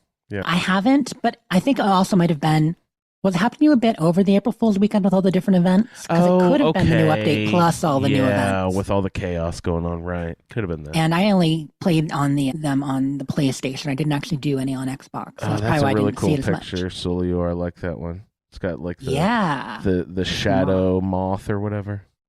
The shadows are cool. That laugh, you're right, Ray, was so creepy. We're referring to a picture, you guys, in our Discord. So if you would like to join our live show and hang out while we record, there's a whole peanut gallery of folks who show up, post pictures, chat, and have a good old time. We record generally Friday nights, 11-ish, something like that. Yeah, 10:30, 11 we start. So come hang out with us in Discord. If you want a link to join, hit us up, you guys. Yeah, or check the show notes because they're usually there on most Absolutely. apps. Absolutely.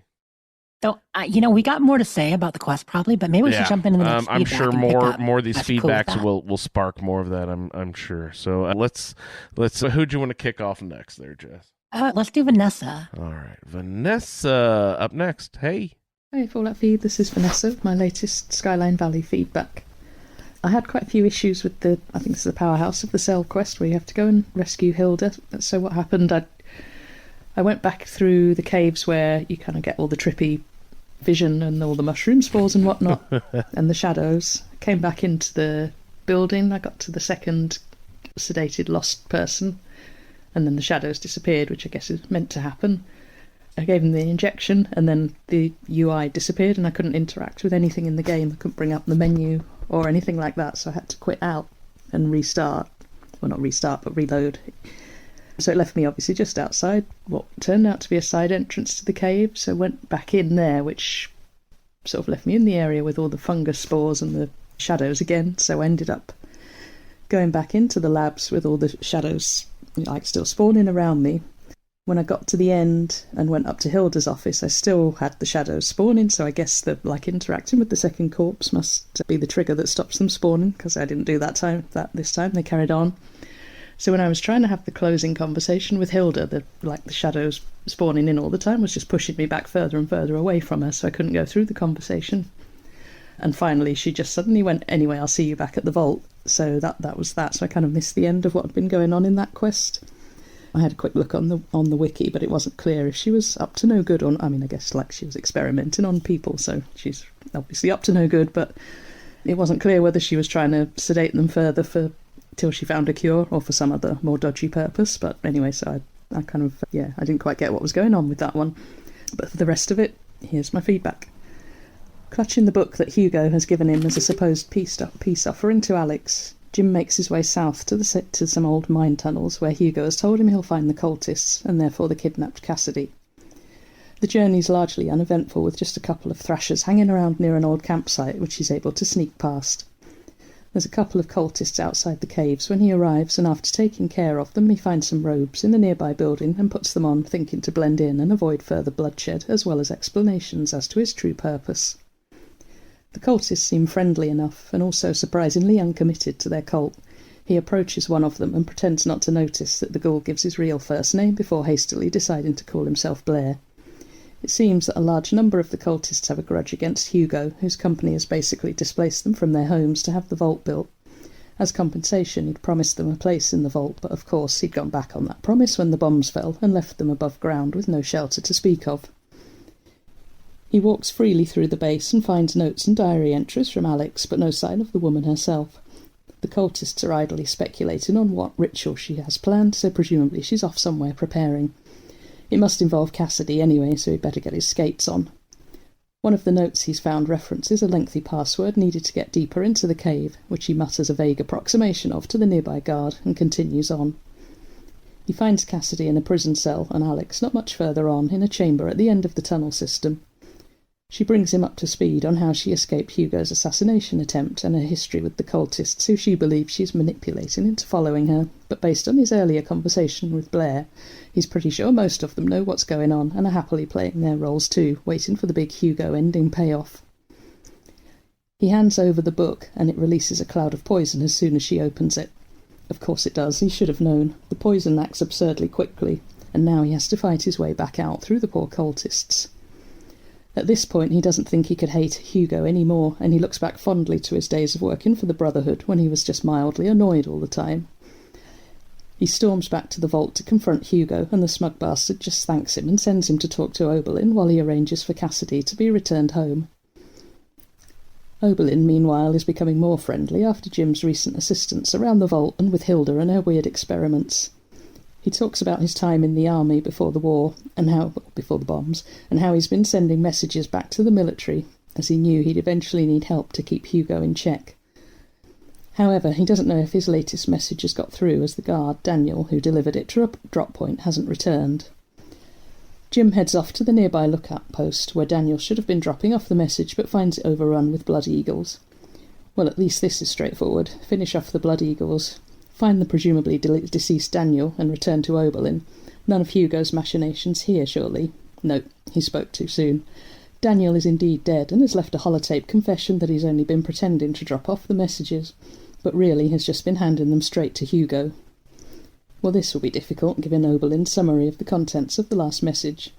He expects to find the security chief already dead on his return to the vault, but no, that patronising scumbag Hugo is still sat calmly behind his desk, ready to pat him on the head and tell him Oberlin will be happier if Hugo is allowed to continue the deception over the messages. Not a chance. He heads straight to Oberlin with the truth. The security chief is somewhat taken aback, but asks him to give him time to consider their next move. Well, fair enough. Jim is warm into Oberlin after a shaky start, and he's felt for some time that his showdown with Hugo would be inevitable. In truth, it can't happen fast enough for his liking, but he better take this at Oberlin's pace. So that's all. He's a little bit disappointed that we can't really do anything about Hugo. I mean, obviously, there's a whole quest line that we have to follow, but, you can't even really confront him. If you kind of go into him angry, he just shuts you down with his sort of, calm demeanour, I suppose. But yeah, that's it. See you in the wasteland. Bye. Awesome. So good to hear from you, Vanessa. Sorry that you can't kill Hugo whenever you want to, but you gotta play a quest line every once in a while. And you can't. I'm with her, though. Being able to shut him down a little more and yell at him would be nice. I mean, Audrey gets to come in and yell at you after what happens with Alex when she accuses both of you, even if you were doing it unwittingly or railroaded into it. So it would be nice to be able to tell Hugo off a little more than we have. Like, you can object, but you can only object slightly. You can't yell. His German accent is has a hypnotic effect where we just fall in line and go with whatever he says, you guys. Because how they say how soothing German accents are, right? That's the pulp culture opinion, right? German so smooth and happy, nice sounding. Yes. I wonder if German ASMR is a thing. They don't have it. Drift off to sleep. No, they listen to chainsaws and fucking, dropping jars of nails and stuff. Heavy metal music. As someone who speaks German, I don't get that it sounds harsh thing because I actually understand what people are saying. So it's I don't know. Yeah, it's more harsh if you don't understand. Of course, yeah. I think it's all about perspective. Yeah. All right. So sorry, I drifted away from Vanessa's feedback there. What do we got on Vanessa's feedback? Ray, did you have? I wanted to or Jess, jump in. Got something there? One thing we didn't bring up was the difficulty level. I felt like Powerhouse of the Cell. Oh. Going through that facility with Hilda and with the gas and stuff like that. Did you guys feel like it was a little bit harder than some of the others? I actually died twice in there, embarrassingly enough. Other than the Cape Crickets and the Death Claw. Yeah, well, most of the shadows didn't really hurt you. I wasn't worried about the shadows, but when the ghouls got superpowered after you injected them with the serum, with her test serums, and they became overpowered ghouls, they got me twice. And plus, early on, when there were a bunch of lost on top of me. Yep. Yeah, I just kept the bed between them and me. Smart. That was very smart. Having the two Wendigos was kind of intense as well. But luckily early on, I found a good Gatling plasma. Yeah, the two Wendigos, because you just been fighting shadows, so they were easy. And then the Wendigos, those weren't shadows. They actually hurt. But it was mostly some of the heavy losts with machine guns, the heavy engineer losts, and a bunch of them all stacked up. Did some damage. So, I just want to mention they were kind of tough. The whole thing at the end with Hilda explaining what was happening, the fact that they were actually... So, Vanessa probably got it from Lee's feedback in our discussion, but essentially the idea is that she is working on a serum to keep them more sedated despite everything that's happening. And so some of the residents of Vault 63 who had been going feral, they were trying to keep them sedated so they could kind of discover a cure for ferality, which we know isn't a thing. But that is why a lot of them were in here in the tubes, which I thought that was a pretty cool setting revelation there. And so one thing I thought during the quest, when you were administering to it and the ghouls on the table and they were labeled as feral, I'm like, wait, why am I trying to give this, cure to ones that are already feral? And that's why. But at the time, it didn't make any sense to me. But the revelation of the last one was her father that it actually worked on. I thought that was kind of interesting too. And the animation for the syringe, where you just bow up and slam the thing into their crotch. Wait, was it in the crotch? It was in the leg for me. Maybe it's where you stand. Well, I'll have to look back at my picture because I know I took a picture of that. Oh, that's funny though. Yeah. You're not really exactly gentle. But so the whole idea there is they're trying to find a way to keep the feral ghouls sedated longer. So it's not nefarious. they actually have a good thing in mind, but it's not about curing the lost. They don't know how to do that yet. Totally separate. And once again, we don't know anything about the lost yet and what really caused the accident. So hopefully next week we actually learn that. Yeah, it'll be a little easier to believe that Hilda was doing good if she hadn't told you like 4 other stories before that's what finally came out. Mhm. Yeah, Shing and Audrey are interesting. Quite the Stoltz family there. I am with her that I start to like Oberlin a good bit too, like getting on with him more and more. I thought he was pretty cool.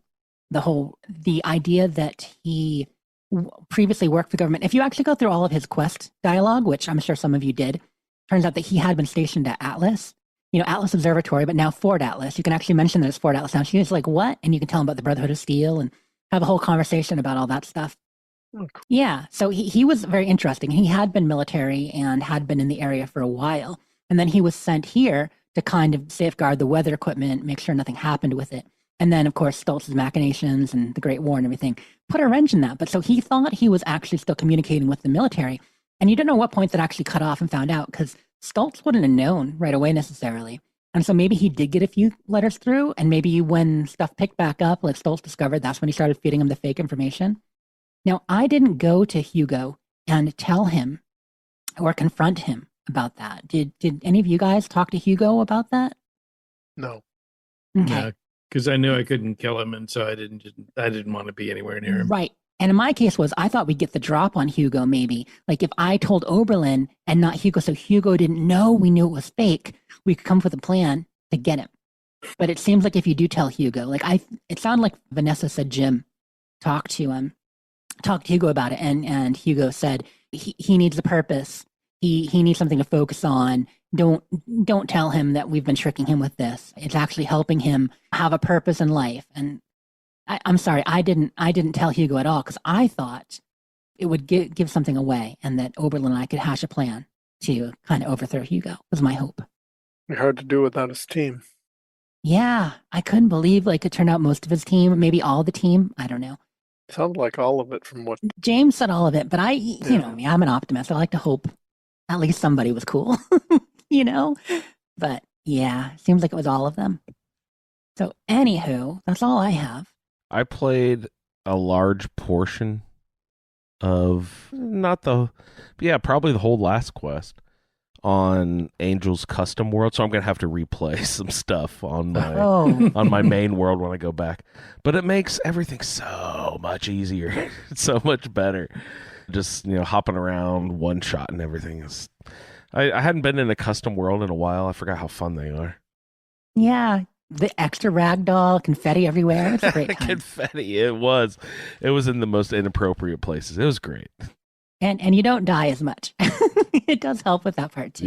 Yeah, exactly. Right. Yeah. Right on. So let's go ahead and check in with Solior. What's up, everyone?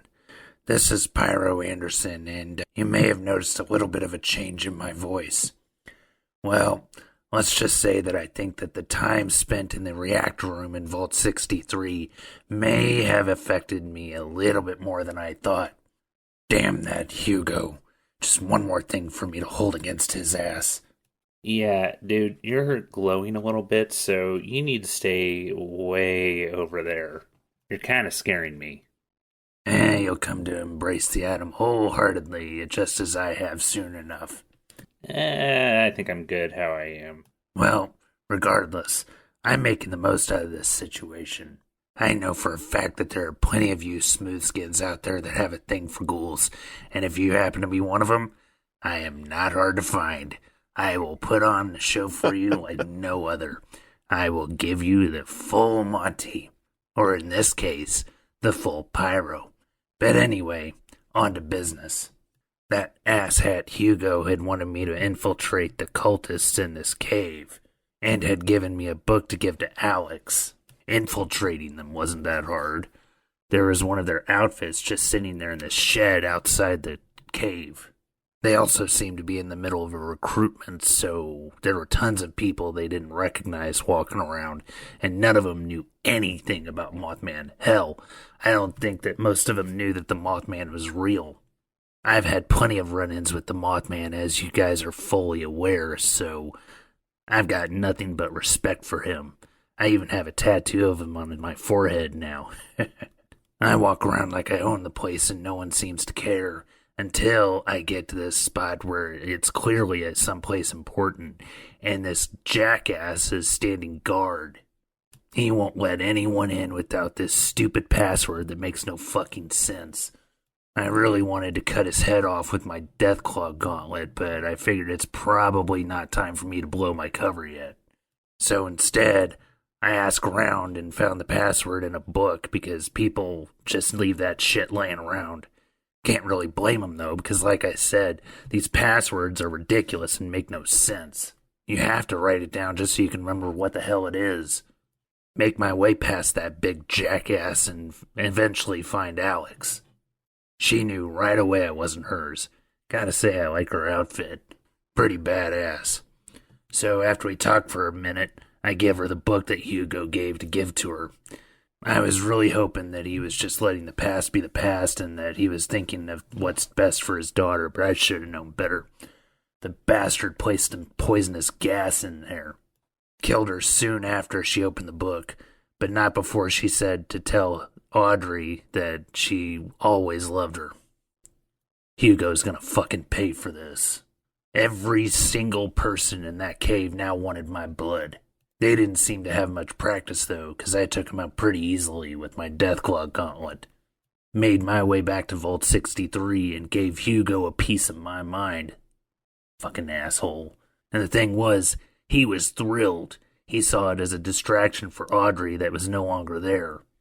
Thing was, Audrey didn't even know she was still alive. She came storming in and was blaming both of us, and rightfully so. Felt awful, tried to apologize, but she didn't give me the chance. Hugo's going down for this, I swear. Until I can get my hands on him, though, I guess I'll go talk to Oberlin and see what's up with him. He tells me of this alert that's happening at the Vault 63 Organics sector. Apparently Hilda's stuck in there, and we need to go check on her. Made my way in there fighting some rad scorpions and roaches, but that wasn't too bad. It wasn't until I started dealing with Lost that things got a little tricky. Is it just me, or does it seem like the Lost started getting a little tougher? I don't know. But Hilda wants me to run some experiments for her because, again, I know what the hell I'm doing with all this stuff. First off, I need to take a sample of this plant she's named Henry. I love how she's growing this shit where there's a bunch of toxic barrels, because that's not going to mess with anything there. Found Henry easy enough, though. Make my way out of there and gotta give the injection to some poor Lost that seemed to be in a coma. Gave him the injection and he was not happy. He woke up and was pretty tough. Actually had to make my way out of there and drag some poor bastard in to help me. He had no idea what he was getting into, but I basically used him as cannon fodder. And that actually did the trick. Apparently, according to Hilda, the serum was lacking a stabilizing agent. So I gotta make my way back to where we find Henry and get another sample of something else there. Found a key that took me into a different area of that spot, and this is where things get really trippy. A lot of the shit down there was releasing some gases, and clearly they were messing with my head because I started seeing shadows that were attacking me.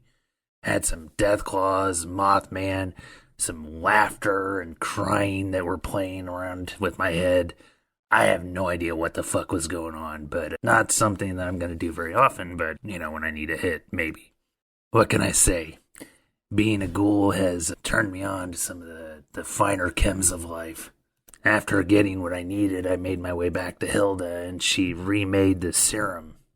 Make my way to another Lost, seeing if this will cure him of his Lostism, and nope, this one didn't work either. Had to put this poor bastard down as well. Hilda's thinking that maybe the dose isn't strong enough, so she sends me to where some vats are, taking out some more Lost along the way, and place this final serum into an administrator. On the other side of this pane of glass, the room lights up and it has hundreds of Lost in these vats. Just what the hell is going on here? How long has Hugo been experimenting on his own people? But apparently this experiment's to cure the lost. Or at least, that's what I thought. Go back and talk to Hilda, and it turns out that they're not trying to cure the lost. They're just trying to sedate them so that their experiments go a lot more smoothly. No more resisting. Apparently all the lost that they had in captivity here were ones that had gone feral. They still don't have a cure for the lost, which who knows if they're even looking for one at this point. I go back and talk to Hugo and give him another piece of my mind. This sick bastard needs to pay for what he's done. He couldn't care less. He tells me to go back to Oberlin and tell him that the job is done, and he also warns me not to tell him what's been going on. I do, though. Oberlin deserves to know. Turns out that he's had his suspicions for a long time, and he's actually active military. Apparently the army's still a thing, which I did know that. I met them before I raided Vault 79. Not much left of them, though. He also had a job for me. One of his security officers named Daniel has gone missing. The last known whereabouts were at High Knob Lookout, which apparently is now a Blood Eagle camp. I show up and there's tons of Blood Eagles that I've got to take out. There was even one inside in power armor that seemed to be the one giving the orders. Take them out and also eat them. Yes, I'm now a cannibal. Just seemed like the right thing to do. Cooked food these days just seems kind of bland, and going around killing a bunch of dumbasses. Food's plenty available, and when you're the one killing it, what's the saying? That ass jerky ain't gonna make itself. Weird thing is, no matter how many Blood Eagles, super mutants, mole miners, or whatever it is that I kill and eat, I always seem to still be hungry. Anyway, after taking out all the Blood Eagles, I find Daniel's body in a cage. He knew he was going to die, so he recorded one final message. Basically what it said was that all information has been feeding directly to Hugo. It also said the whole army thing was a sham. Hugo has been the puppet master behind this whole damn thing. His body also had some reports about the Hawksbill weather station. They're wanting to get this weather station up and running ASAP. Who knows what'll happen then? Make my way back to Oberlin and I tell him everything that's going on. He wasn't happy, of course, but he kind of knew something was up. Anyway, that about does it for this holotape, so hey, why don't you come wrap this up? Really? We've been going on for a long time already. Alright, so yeah, I definitely made Pyro cool. I thought about it, and I just thought it would make for some fun stories. Although, yeah, I think that I've kind of become addicted to ghoulifying my characters because 4 out of my 6 characters are now ghouls. Yeah, I've got 3 on Xbox, 2 on PC, and 1 on PlayStation. And yeah, 4 out of my 6 characters are ghouls. I've been having a lot of fun with it. Regarding the quests, the only time I really had trouble was when I was running the experiments for Hilda. I do not remember that ghoul that you inject with her serum being nearly as tough as what he was. Like I said, I had to recruit some help. Rando Wasteland was nice enough to come in and help me out with him. So everything else, yeah, it's pretty straightforward. Going around killing the Mothman cultists in the cave and the Blood Eagles at the High Knob camp, I think is what it's called. Yeah, that wasn't too difficult, but goddamn, the Lost in that vault area were pretty tough. The trippiness of the cave when you start breathing in that gas and everything, that's like something out of a horror movie, man. That was trippy. It was fun though. Anyway, I'm gonna quit rambling on because I've already been going on long enough, and we know how you guys like shorter feedbacks. So anyway, until next time, I will see you all in the wasteland. Ass jerky. Everybody in chat talking about ass jerky, though. That's perfect. So Lior going ghoul. You know what they say? Once you go ghoul, you pity the fool. I don't know. Did they say Is that? that what they say? I wasn't aware of that one. Mr. T is a ghoul. No, I thought it was great. I knew that Pyro was going to go ghoul, like it was mentioned in Discord. Man. But when I actually heard him, I'm like, what happened to him? What happened to his voice? And I realized. Ghoul Mr. T is a great Halloween costume for next year. Zombie Mr. T, come on. That is an excellent Halloween costume. Someone should do that's that. so cool. But yeah, we're calling him Ghoulior now. 4 out of 6 characters. Ghoulior. Rando Wasteland come up with that. That's perfect. Like So- City of the Pool. He must have figured out the best loadout and what all the different new cards mean then, right, buddy? You got all pieced together? I don't. I think it's still a learning opportunity. I mean, it's been a week and a half now, but Yeah. people still figuring it all out. Yeah, so have all those weird hacker types figured out the loophole where they can get 10 billion damage and they're going to have to patch some weapon thing that's going to kill my how much damage I do with something else? Are they going to have to nerf something now? Any They big probably things will. like that pop up? I haven't seen anything like that though. There'll be rebalancing, but no, I don't think there has been. I mean, feral ghouls, like pure feral ghouls, are really tough. But Silly was mentioning in chat right now that he's a bit of a glass cannon compared to what he used to be. So you do more damage, but you take more too. Yeah. Ghouls can't get addicted to drugs, right? I believe they still can, which Oh, okay. I don't think they should. Like the fact you have to take counts, you can get addicted. Like that is kind of funny. But keep in mind that the survival shortcut chem still works for it, and you get about 40% of your feral meter filled when you use survival shortcut I was just thinking about junkie builds. Oh, yeah, I know they can still junkify for sure.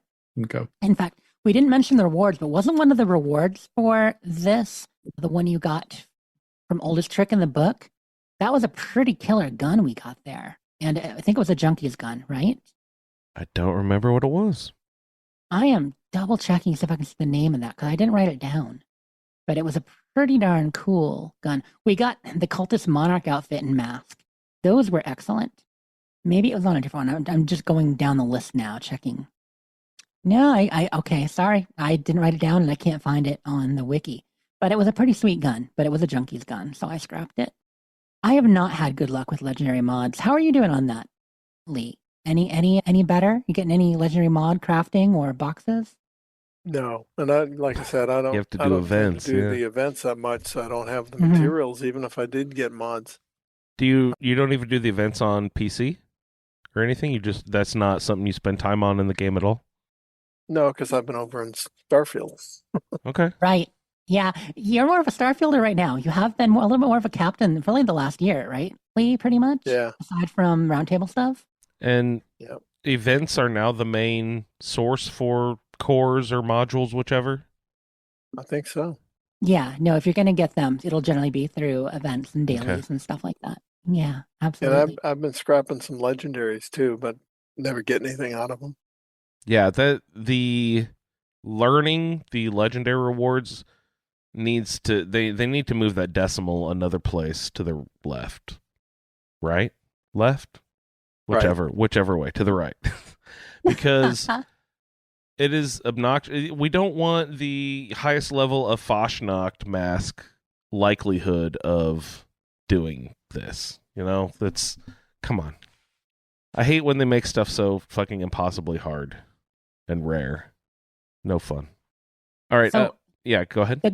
The gun I was talking about, Stratoblaster looked it up. It is Shattered Grounds. Shattered Grounds, name of it. It's a custom handmade, and it's junkies, explosive, and lightweight.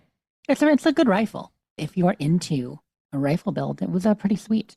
There are a couple of good weapons here because the Ticket to Revenge we were talking about last time, the railway rifle, that's great if you're a railway rifle user too. You know, I think they have kind of narrowed in on giving us actually decent rewards from events and quests now. Wow, Yeah, I've such a seen the novel railway concept. rifle. I know. Sure, the railway rifle is a heavy weapon. Yeah, no, that one is heavy. But I just early on, a lot of the weapons we got that were named weren't that great. I mean, Unstoppable Monster and a few others were decent, but most of them were just kind of, any legendary could be just as good. But I feel like with the ones from despite the fact they're repeatable from the Nuka World on Tour events, those you can get multiple times, but they're decent. And then ones like this that you get for actual single-time quests. I mean, if you get Shattered Grounds from this quest and you sell it, you're never going to get it again. You know, they're unique because they're quest rewards. And so I think they've done a good job at actually putting work into it. And it's the case for a couple things like that are quest rewards. You want to actually hold on to those, or you're not going to get them again. You could get the same put thing those up via on your random wall, legendary, kids. but yeah, like you know, yeah, you can find a paint job, you can add the legendaries, you can roll it perfectly the same, but that would take a lot of work. So I just thought that was cool. I'm trying to think. I don't think I had anything else on Sillior's feedback specifically. Oh, I do think it's kind of funny that Pyro is pretty proud of himself for being a ghoul. He's pretty into it. Also, we didn't get feedback from Stratoblaster, Will, or Steve this week. Stratoblaster will probably send some in for next week, still working on his. Will and Steve, you know, we had plenty of feedback in the quest this week, so I don't know if they're going to send or not in the future. But we're just about done. We're just about done with the quest line anyway. Yeah, getting there. Yeah, but Will said, it's going to be a long enough show. You guys probably don't need my feedback. We always do. Well, we always do, but understandable. See, we would have shut up more in the beginning if we knew Will would send in feedback to play later. That's how that works. We can always fit in feedback. Mm-hmm. Exactly. When we know that Lee and Solior are sending in like novels, we're like, okay, we'll talk a little less about our gameplay. At least a top 5 list. Come on, Will. To be fair, it's a novella, Lee. We appreciate you cutting it down. Well, Rando doesn't. Rando wanted it 10 minutes longer, but. Oh, that's right. I saw that in that comment in the Discord. One 10 more about minutes, send him Lee. the raw file. Well, yeah. Is that how much you cut out? You could just send him the raw file. There you go. Top 500 list. You could drive Will nuts. All right. Will loves the challenge. That sounds like our feedback for the evening. So let's go ahead and check in with Jess here and see what we have in the can for Iguana Bits. Jessica, to the office, please. Jessica, to the office. Your Iguana Bits are ready. Please come pick them up.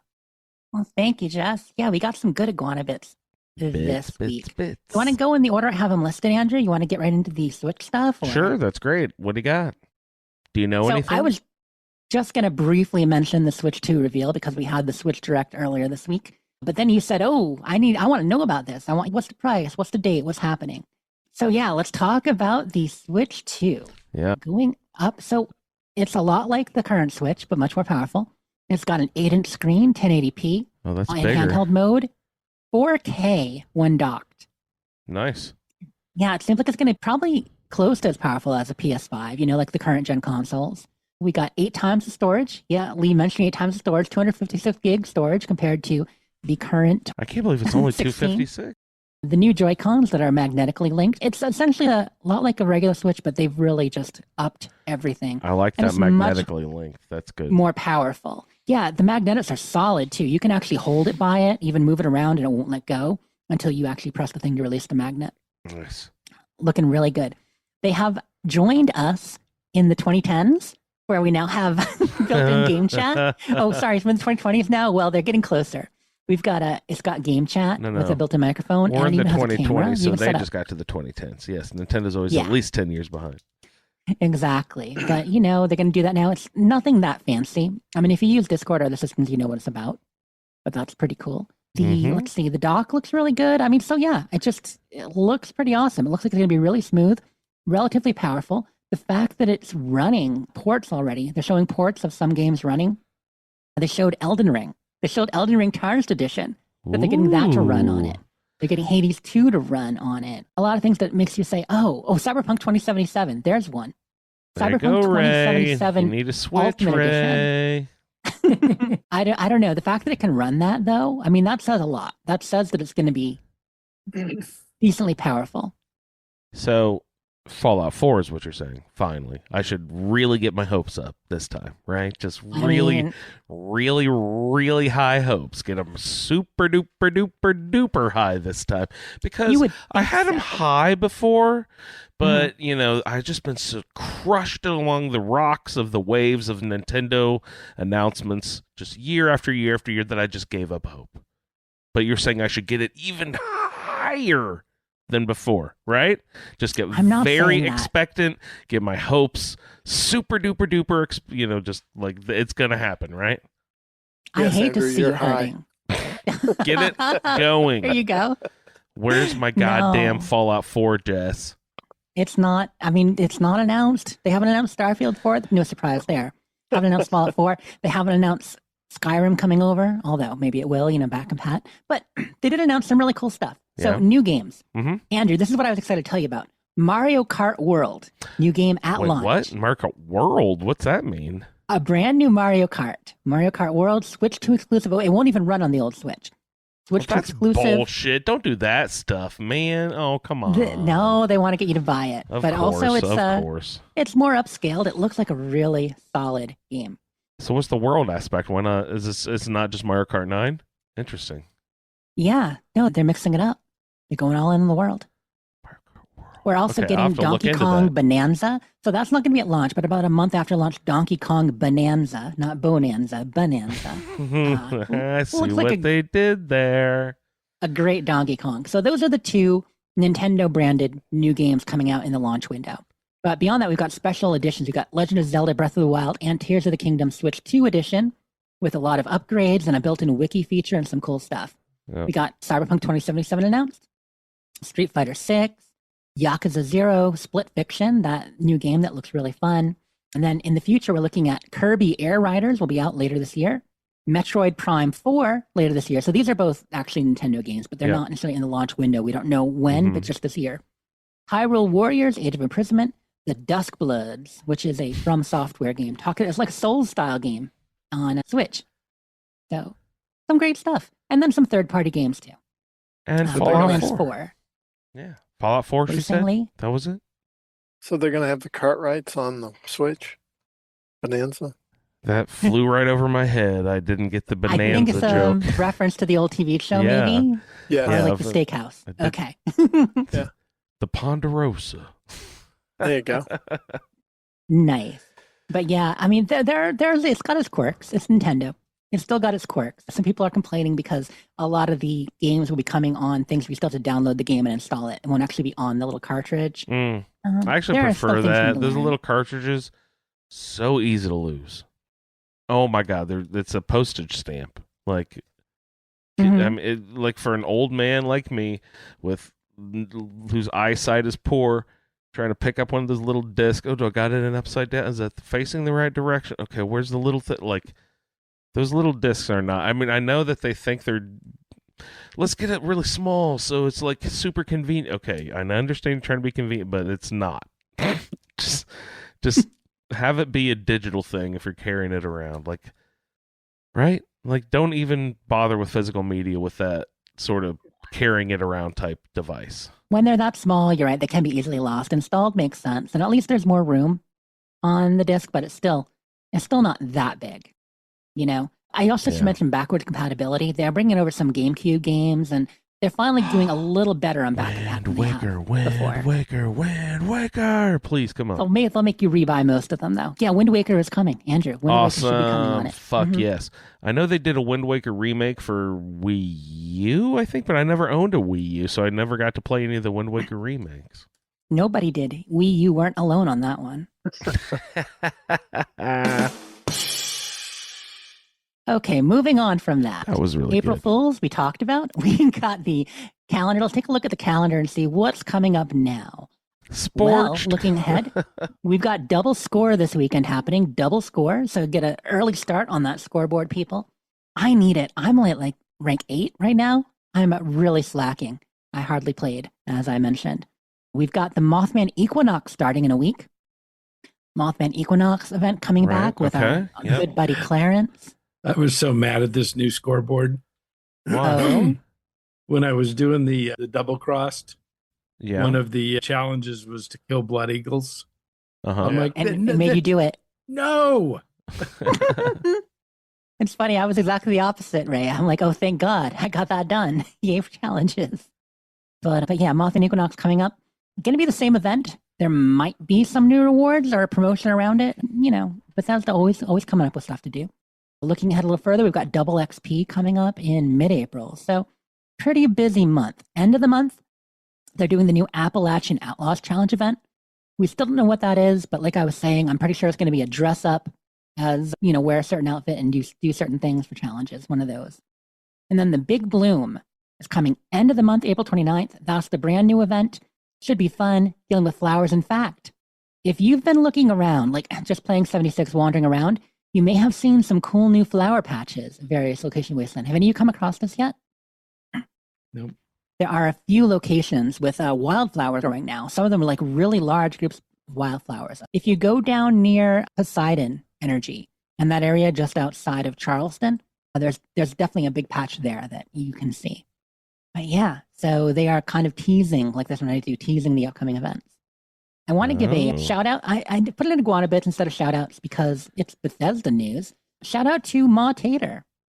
So, Lee, you might have watched her stream. I'm not sure. I know Sullivan and Silly War and some of the people in chat have definitely watched her. But Ma Tater has been a Twitch streamer for a while now, 76 focused almost completely.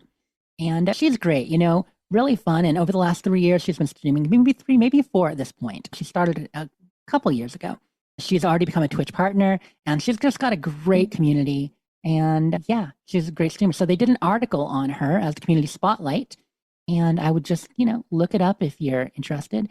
She's really friendly and has a nice story about kind of what brought her into Fallout and what she gets out of streaming.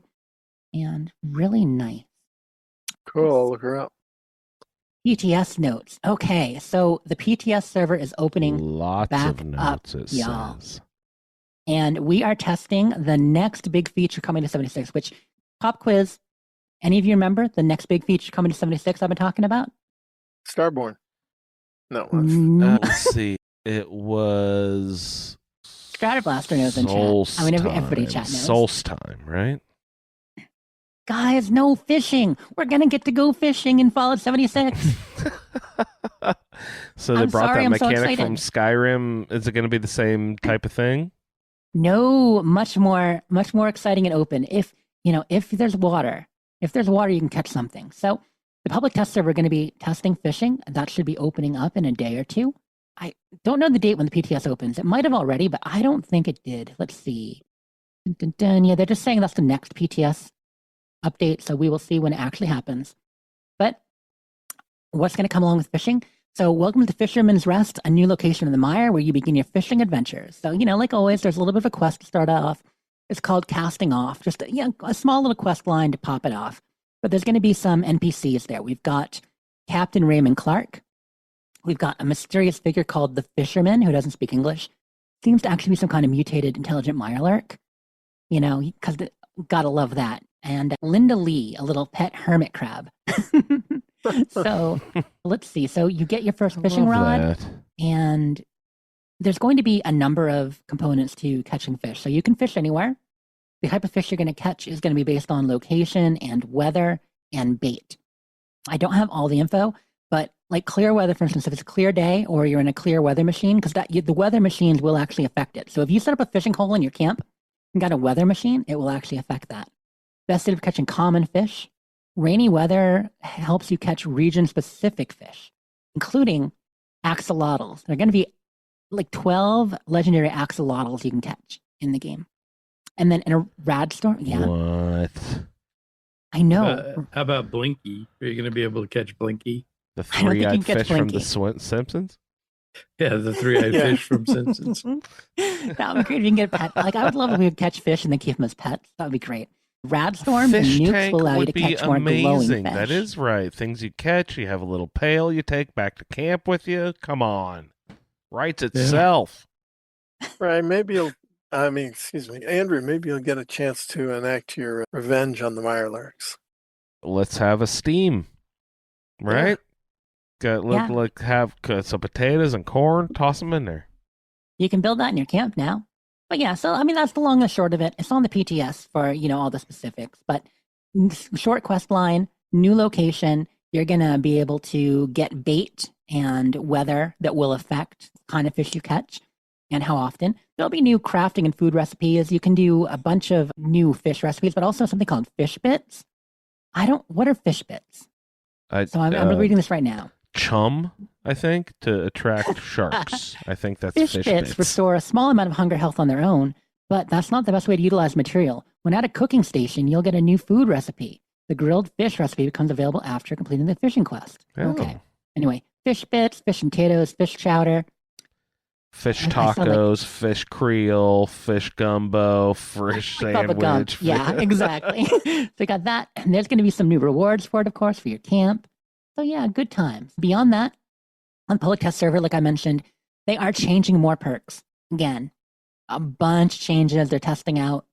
Some mutations. Why? What is happening? What sparked this huge undertaking of revamping all the perk stuff? Why? They said about 2 years ago they wanted to start kind of rebalancing. And I think after they went and rebalanced some of the weapons and such, they looked and they decided they wanted to also include the way perks work as part of that.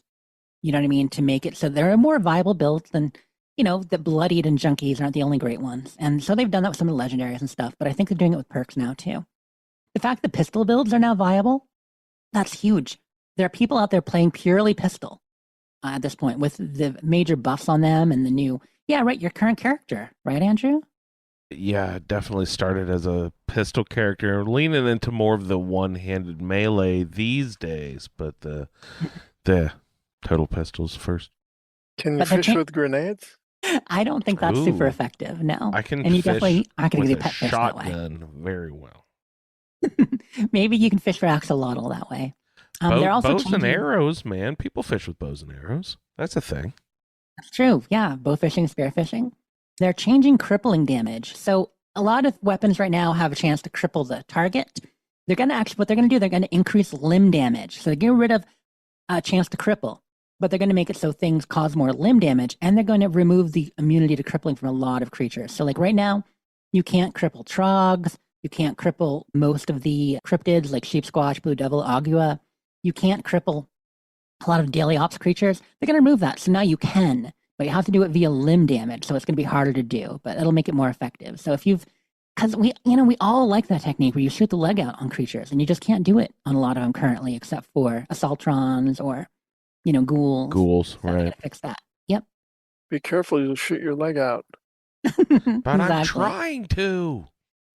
And finally, they're going to change a couple other things, but the big one that I'll mention is bulk item pickup. So now you know how you can loot all, or you can loot individual. Now they're going to show the loot all as stacks. So if you just want to loot all the screws or loot all the stim packs, you can do Okay. that.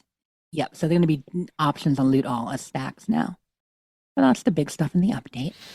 I'll still probably just grab everything, I would assume. Mm-hmm. I don't know. I like going through all the stuff, scrapping I the like to grab everything too. weapons, Yeah. selling some stuff, scrapping some stuff, dropping Encumbrance, whatever. what's Yeah, encumbrance? exactly. I mean, They announced the winners of their ghoul contest. They were doing the ghoul photo contest I mentioned before. First place went to somebody named Eltdown with a cool casino ghoul mistress. I like her. Second place went to the old woman with just a very cool white-haired ghoul. I really like her style.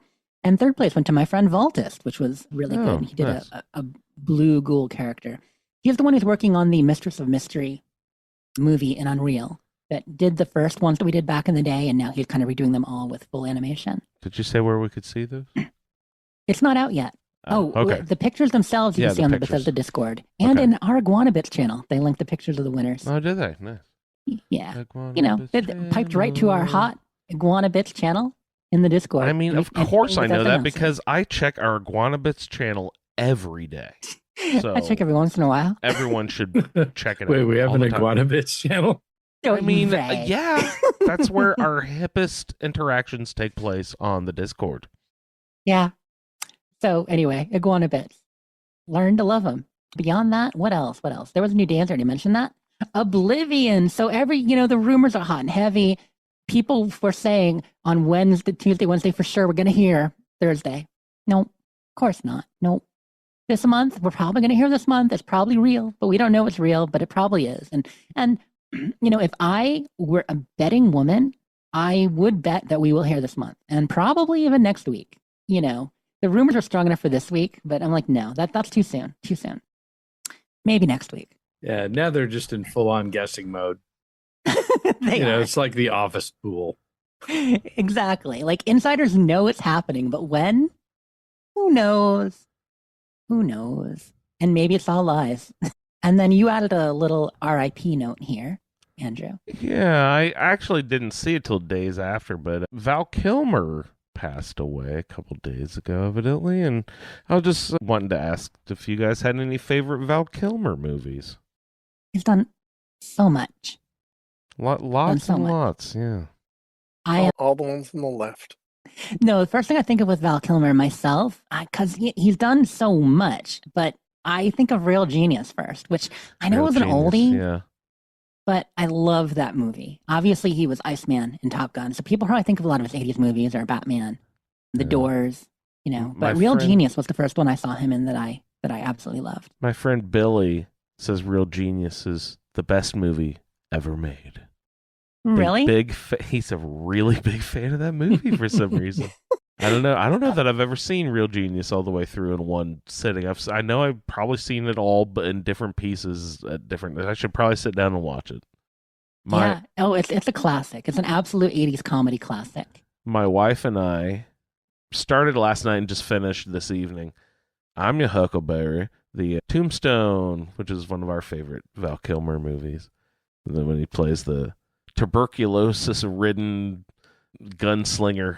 What was the cowboy's name? I forget his name. Holiday. Doc Holliday, yes. Yeah, but the OK Corral, that whole thing. But anyway, it's really fun movie. He has lots of great one-liners in that movie. I need to rewatch it because I haven't seen it in fucking forever, but I remember rolling, crying, laughing at Top Secret when I was a kid and I watched that movie. Yeah. Do you remember Top God, Secret, I don't Jess? remember that really, but I mean I remember it, but I don't remember it. I don't know if it was by the same like production company who did like Airplane or Police Squad or Leslie Nielsen movies, but it's totally has that same sort of feel. If I remember, Yeah, the great thing in Top Secret was they built this new drone and they said, "Oh, but you can't get it wet," and they go, "Haven't you ever heard of rain?" So it's kind of a spy spoof movie, but that's one I really remember enjoying as a kid. But I need to rewatch it. And I know Ray, you don't even watch movies, so I don't remember much recent stuff from him. I mean, he was still acting, smaller roles, but doing guest appearances and stuff like that. Supposedly, he did a one-man show where he played Mark Twain that he did on tours and various theaters. Oh, a gem of a movie if no one's heard of it and wants just a great little movie. Kiss Kiss Bang Bang, if you haven't seen that. I love that movie. Yeah. Fucking awesome movie. Yeah, So check highly that one recommend Kiss Kiss Bang Bang. Yeah, good flick. All right, so rest in peace, Val Kilmer. All right, I think we are on to the shouts portion of the show. I just wanted to extend a personal thank you to the Make-A-Wish Foundation. I know no one from that organization is specifically listening to this, but if anyone out there in our listener area has the means to or wishes to give to a charitable organization coming up anytime soon, please go ahead and consider the Make-A-Wish Foundation because they really made a once-in-a-lifetime opportunity come true for my kid, and I just can't do enough to thank them. So I'm going to try to start donating to that organization whenever I can. And if anyone out there has a charitable inkling these days, thinking, oh, maybe I got something to toss around, you can make a little kid's day, week, month, year, life by donating to that cause. So shout out to the Make-A-Wish Foundation. Scorecation! And Awesome.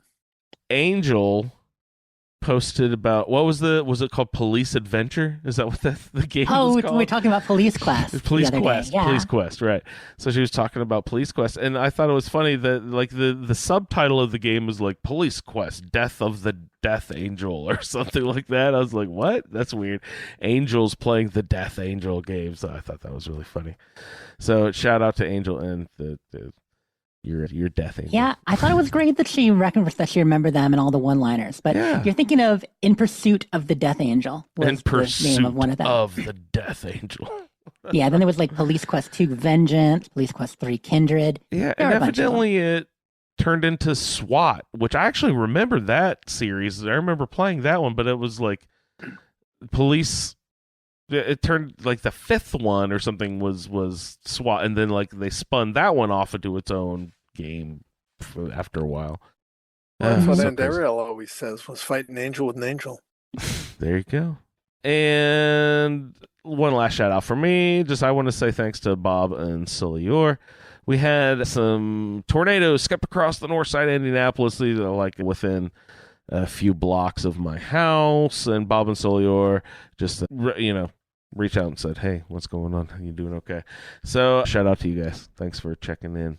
And everything is A-okay in my neighborhood. Things got kind of fucked up over there in Zionsville. Will's touchdown in Lapel, over in Carmel. So, lots of storms coming up in the next couple weeks, too. I didn't know they got that close. That was real close. We were all down in the basement last night, or 2 nights ago. And also, on top of that, right behind it, not a 100, but a 1,000-year flood is likely to happen in Indiana over the next 5 or 6 days because of all the rain that's supposed to come. So, cross your fingers, guys. Here we go. Make sure your battery backup on your sump pump is running. Don't want to lose Head for high ground. Head for the higher ground. Yeah, and I live 1 fucking block away from the largest river in the area. Yay. Ugh.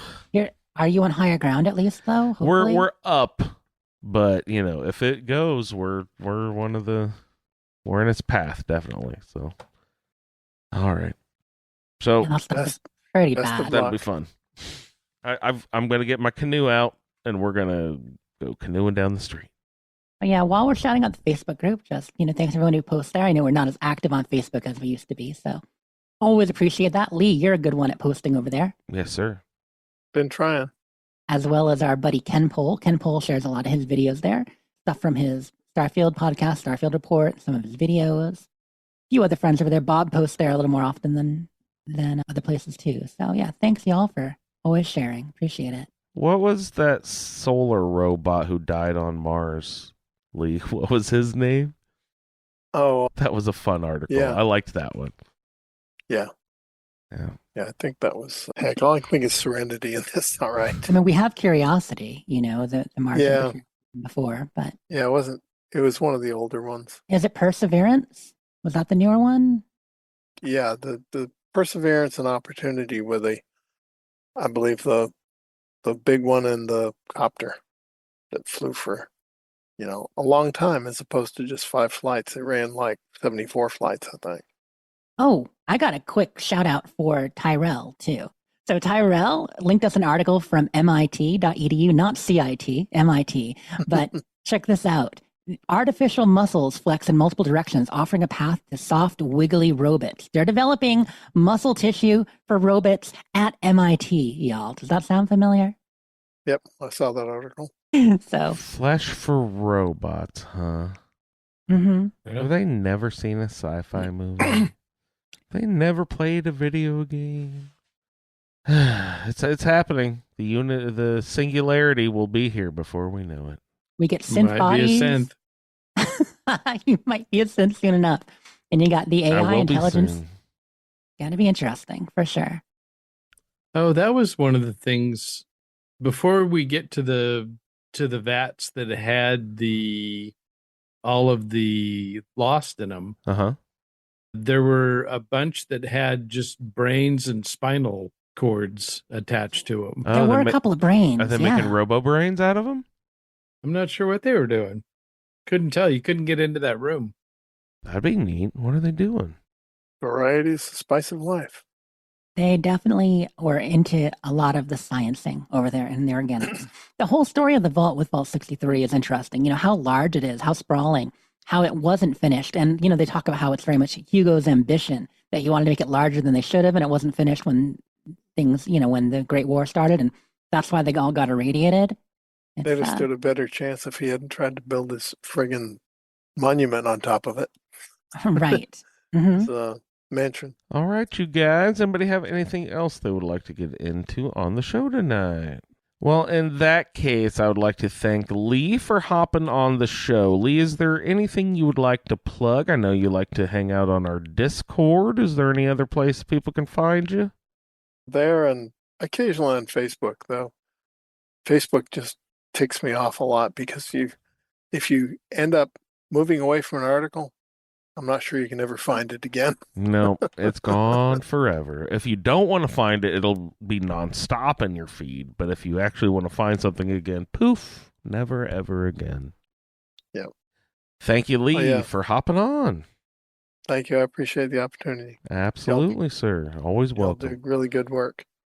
And Jess can be found at Sleep is 4T with all of her many projects. Thank you, Jess. Thank you. It was great. Really enjoying this quest line. Glad we're getting into it officially. Ray can be found at RayLB and at BBC ISSS for the Butcher Baker Candlemaker in Space, which is a No Man's Sky game. Ray, thanks so much. Good times. I can be found in the Facebook group, and the show can be found at the Fallout Feed. I'd like to thank everyone for downloading this edition of the Fallout Feed, and we will see you in the Wasteland. Thank you for downloading this episode of the Fallout Feed Roundtable. If you are interested in doing a play-along character with us, the show can be contacted by emailing falloutroundtable@gmail.com. For the Roundtable schedule, our Amazon link, and all other show information, please head on over to asapodcasting.com, where you will find the Fallout Feed, a Skyrimatic podcast, our YouTube channel, the Chatterbox, as well as other content. Once again, thank you for downloading, and we'll see you in the Wasteland. If you get like a furious pounders, slam the thing into their crotch. The poison acts absurdly quickly. To peek past Pepper, you must pester Pepper's peers to apprise Pepper's password to pass past Pepper's peer. She's willing to do some dirty stuff. I just kept the bed between them and me. That patronizing scumbag. Variety is the spice of life.